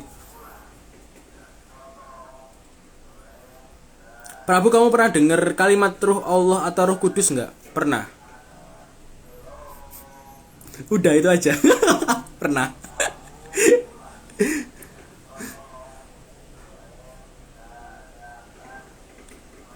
Prabu, bagaimana mengalami kesadaran ketika terus dihantui sebab dan akibat? Apa ya? Kesadaran itu sebenarnya it's a simple thingnya gini loh teman-teman. Kamu bersahadat, bersaksi, menyaksikan sebab akibat itu aja.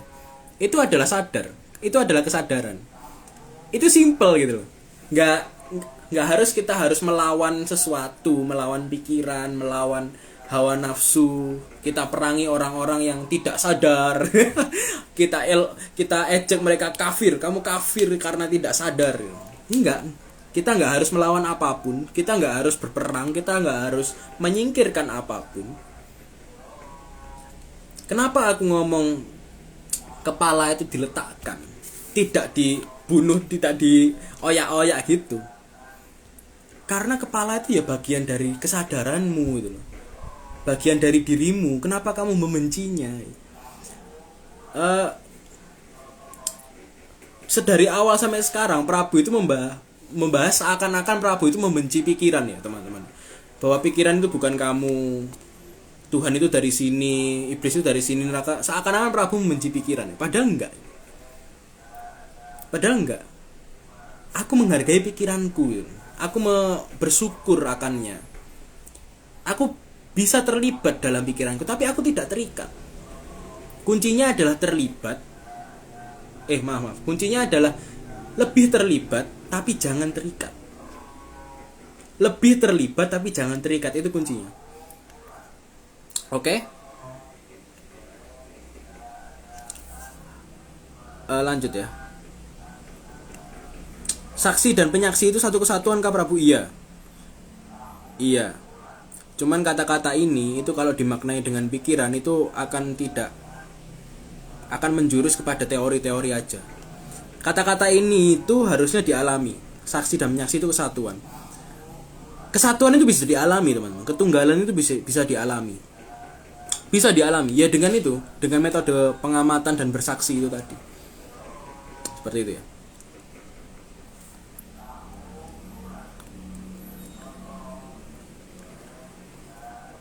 Apa rebirth itu ada yang benar-benar terlahir dari energi murni, bukan terlahir dari reinkarnasi kehidupan sebelumnya. Rebirth ini contohnya energi berkumpul gitu. Energi berkumpul terus akhirnya melahirkan sesuatu. Bisa energi murni bisa. Tidak ada yang bisa di dalam lingkaran yang besar. Cuman pemahamannya gini, kehidupan ini tidak akan berakhir gitu loh. Jadi yang dimaksud kiamat itu adalah bencana yang besar yang melumatkan semua umat manusia terus diganti generasi baru. Semesta itu terus berjalan teman-teman. Semesta terus berjalan tanpa dan ada manusia.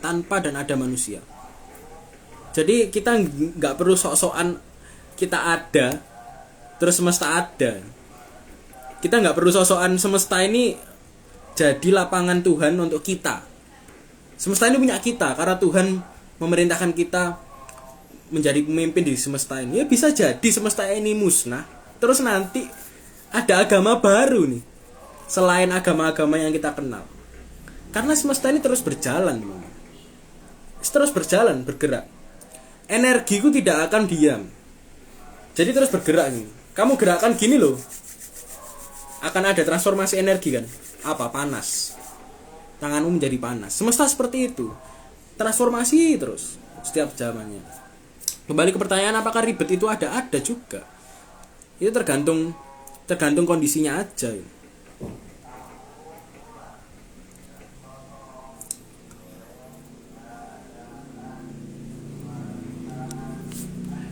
Menuju kesadaran murni apa butuh lelaku, sarana tertentu?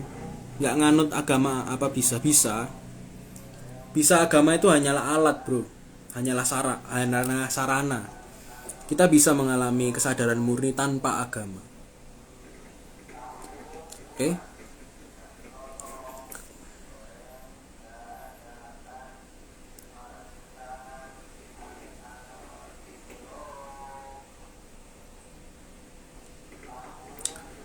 Menganggap adanya 99 nama Tuhanan dipadukan menjadi satu nama yaitu Allah. Gimana pertanyaannya bos? Gini. Eh kenapa ada 99 nama? Karena nama itu untuk memahami kita, untuk memahami diri kita. Contoh misalnya gini, aku nih bernama Prabu ya. Prabu itu punya 99 nama. Sifat Prabu yang dermawan aku namain Bejo. Sifat Prabu yang sombong aku namain Budi. Sifat Prabu yang pengen merajai segalanya aku namain Andi. Nama-nama dari sifat yang ada di dalam diri. Seperti itu ya. Prabu, apakah segala sesuatu yang terjadi di dunia adalah sistem alam semesta? Bagaimana dengan mukjizat? Gini. Sistem alam semesta itu maksudnya sistem yang tidak berawal dan tidak berakhir ya. Jadi kalau ini saking sulitnya manusia untuk memahami konsep semesta itu tidak berawal dan tidak berakhir. Akhirnya semesta orang-orang menciptakan Big Bang. Orang-orang menciptakan teori-teori yang ada tangan Tuhan, terus kayak ada tombol, diklik tombolnya terus semesta jalan. Jadi teori-teori itu yang membuat kita semakin ambigu nih dengan siapa Tuhan, apakah ada itu Tuhan, apakah semesta ini berjalan dengan sistem. Ya, semesta berjalan dengan sistem, tapi sistemnya sistem yang tidak terhingga gitu loh. Tidak terhingga. Lingkaran ini selalu berputar, lingkaran yang besar tadi. Bagaimana dengan mukjizat? Ya, mukjizat itu ya konsep semesta juga. Dia adalah anugerah gift menurutku. Jadi apa ya? Ibaratnya kalau kamu masak ya. Kau masak telur lah. Kamu telur dadar lah. Terus kamu kasih garam.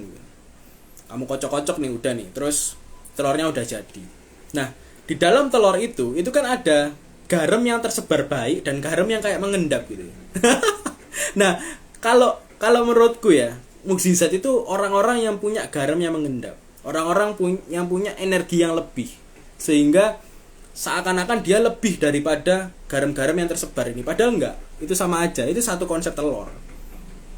Jadi nggak perlu iri, nggak perlu sombong dengan mukjizat, karena itu adalah telur dadar, adalah telur ceplok yang kita bikin.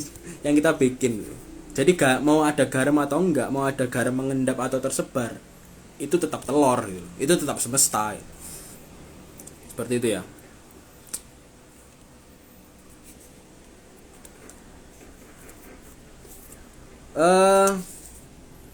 Jam 10 ya, berakhir ya. Ini tinggal 13 menit lagi. Tuhan itu di mana, Bang? Di mana-mana, Bro. Di mana-mana dan tidak kemana-mana. Ini aku akan membahas sedikit tentang quote-nya Basudewa Krishna ya.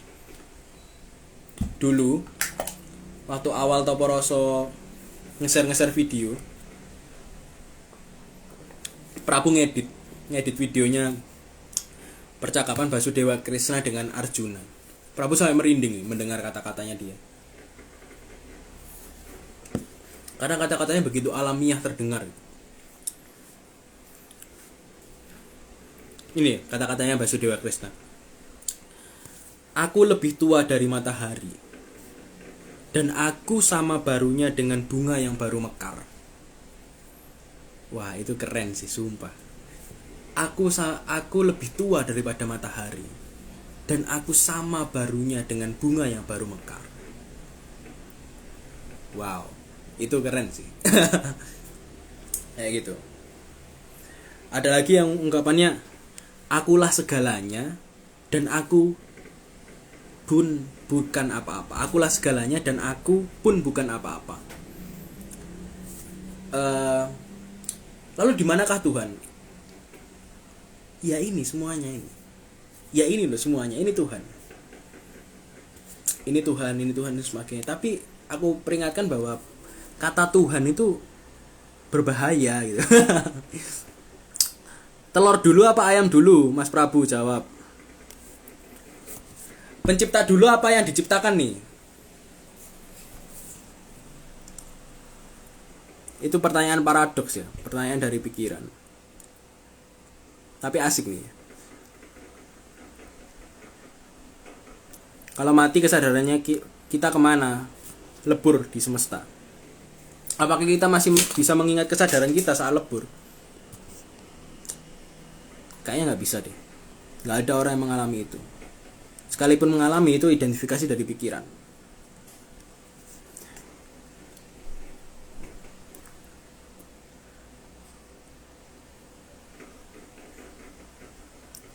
Prabu, ketika kamu sakit, kira-kira kamu butuh sholat nggak? Ya tergantung orangnya dong, mau butuh atau enggak. Kenapa harus tanya Prabu ya?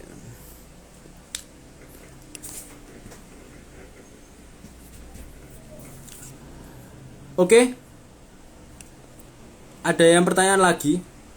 Atau sudah dicukupkan?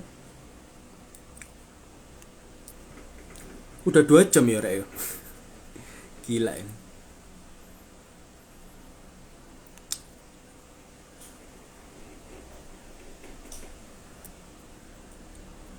Satu yang mana, segalanya yang mana? Kemana yang mana? Difilsafati semua, Rek. Ya, kesimpulannya ya. Pada dasarnya pembahasan kita itu bukanlah pembahasan memfilsafati sesuatu, bukan ya, kita menggunakan pikiran untuk membahas ini. Kita bukan menggunakan pikiran untuk ngomong. Prabu pun sendiri ngomong dengan pikiran dong, menata kata dan sebagainya. Tapi pada konsepnya, pada intinya, kok pada konsepnya? Pada intinya, aku mengajakmu untuk mengalami bagaimana keberadaan, bagaimana keutuhan itu bisa kita alami. Itu bukan teori, itu bisa dialami. Kesadaran wholeness itu bisa dialami, bukan sebuah teori cantik yang dikoar-koarkan orang-orang. Itu berdasarkan pengalaman. Seperti itu. Jadi untuk kesimpulannya ya, mari kita belajar memahami diri tentunya. Kita belajar memahami kesadaran kita. Ini bukan teori-teori, teman-teman. Karena banyak orang juga yang punya teori terus wah keren nih teorinya nih, aku keluarkan kan ke orang-orang, aku bunuh teorinya orang-orang, aku tanyakan hal-hal yang sulit untuk orang-orang dan sebagainya. Ya it's okay, cuman mau sampai kapan? Mau sampai kapan?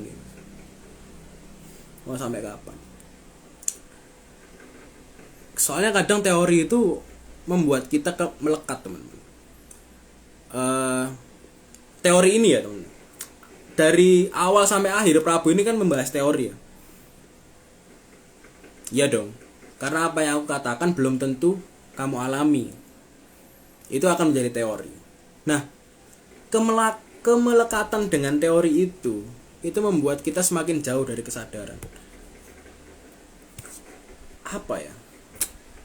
Apa bedanya orang-orang yang berteriak kafir, berteriak kamu jelek, kamu buruk, dengan orang-orang yang sekarang yang melihat, yang menganggap ada orang yang sadar, ada menganggap orang yang belum sadar. Ketika kita mendefinisikan kita sadar, berarti kan ada orang yang nggak sadar. Ketika aku menyebutkan Tuhan itu di mana, maka ada tempat di mana tidak ada Tuhan. Apa ya?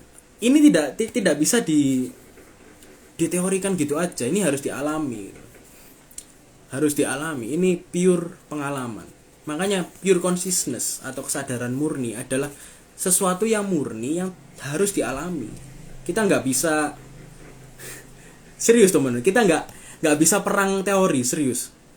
Di dalam kesadaran itu is a experiencing. Ini benar-benar experience. Serius. Jadi kayak teori-teori apa ya? Ya dari tadi Prabu jawab teori-teori reinkarnasi, akhirat dan sebagainya itu it's a just teori. Kalau nggak ngalamin apa itu akhirat, apa itu reinkarnasi, ya nggak akan jalan. Ternyata semuanya ada di sini. Kayak gitu ya.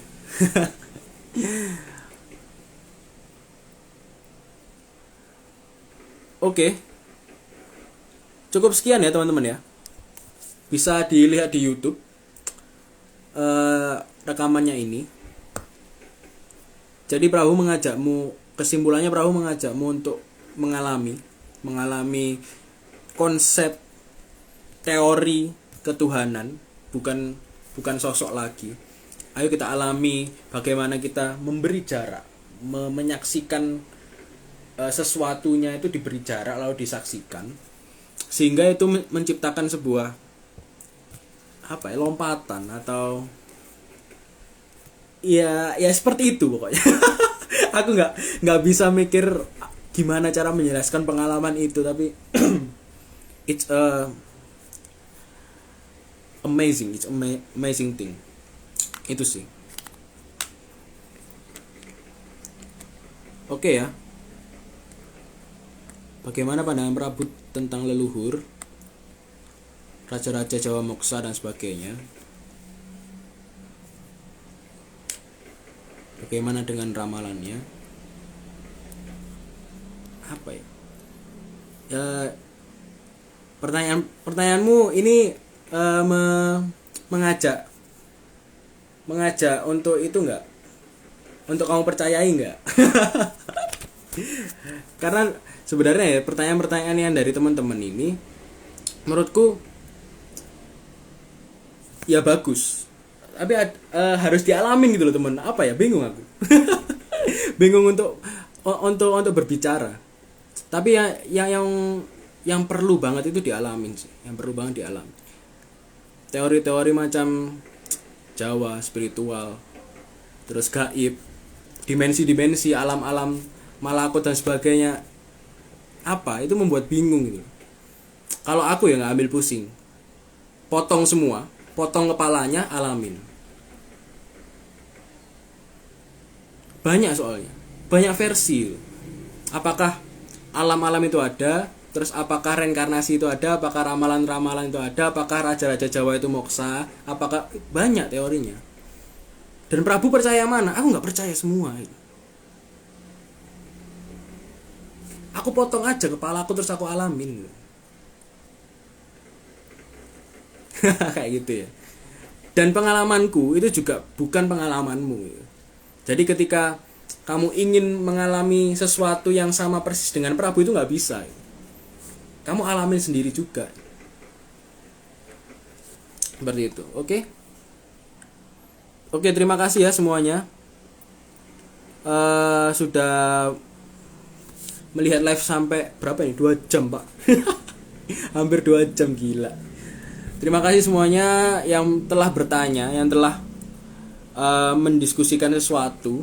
Meskipun diskusi itu berasal dari pikiran, tapi tentunya aku mengajakmu terakhir ini untuk mempraktekkan, bukan hanya berpikir dan menanya-nanyakan. Oke? Cukup sekian, terima kasih. Assalamualaikum warahmatullahi wabarakatuh. Salam semesta ya bagi kita semua.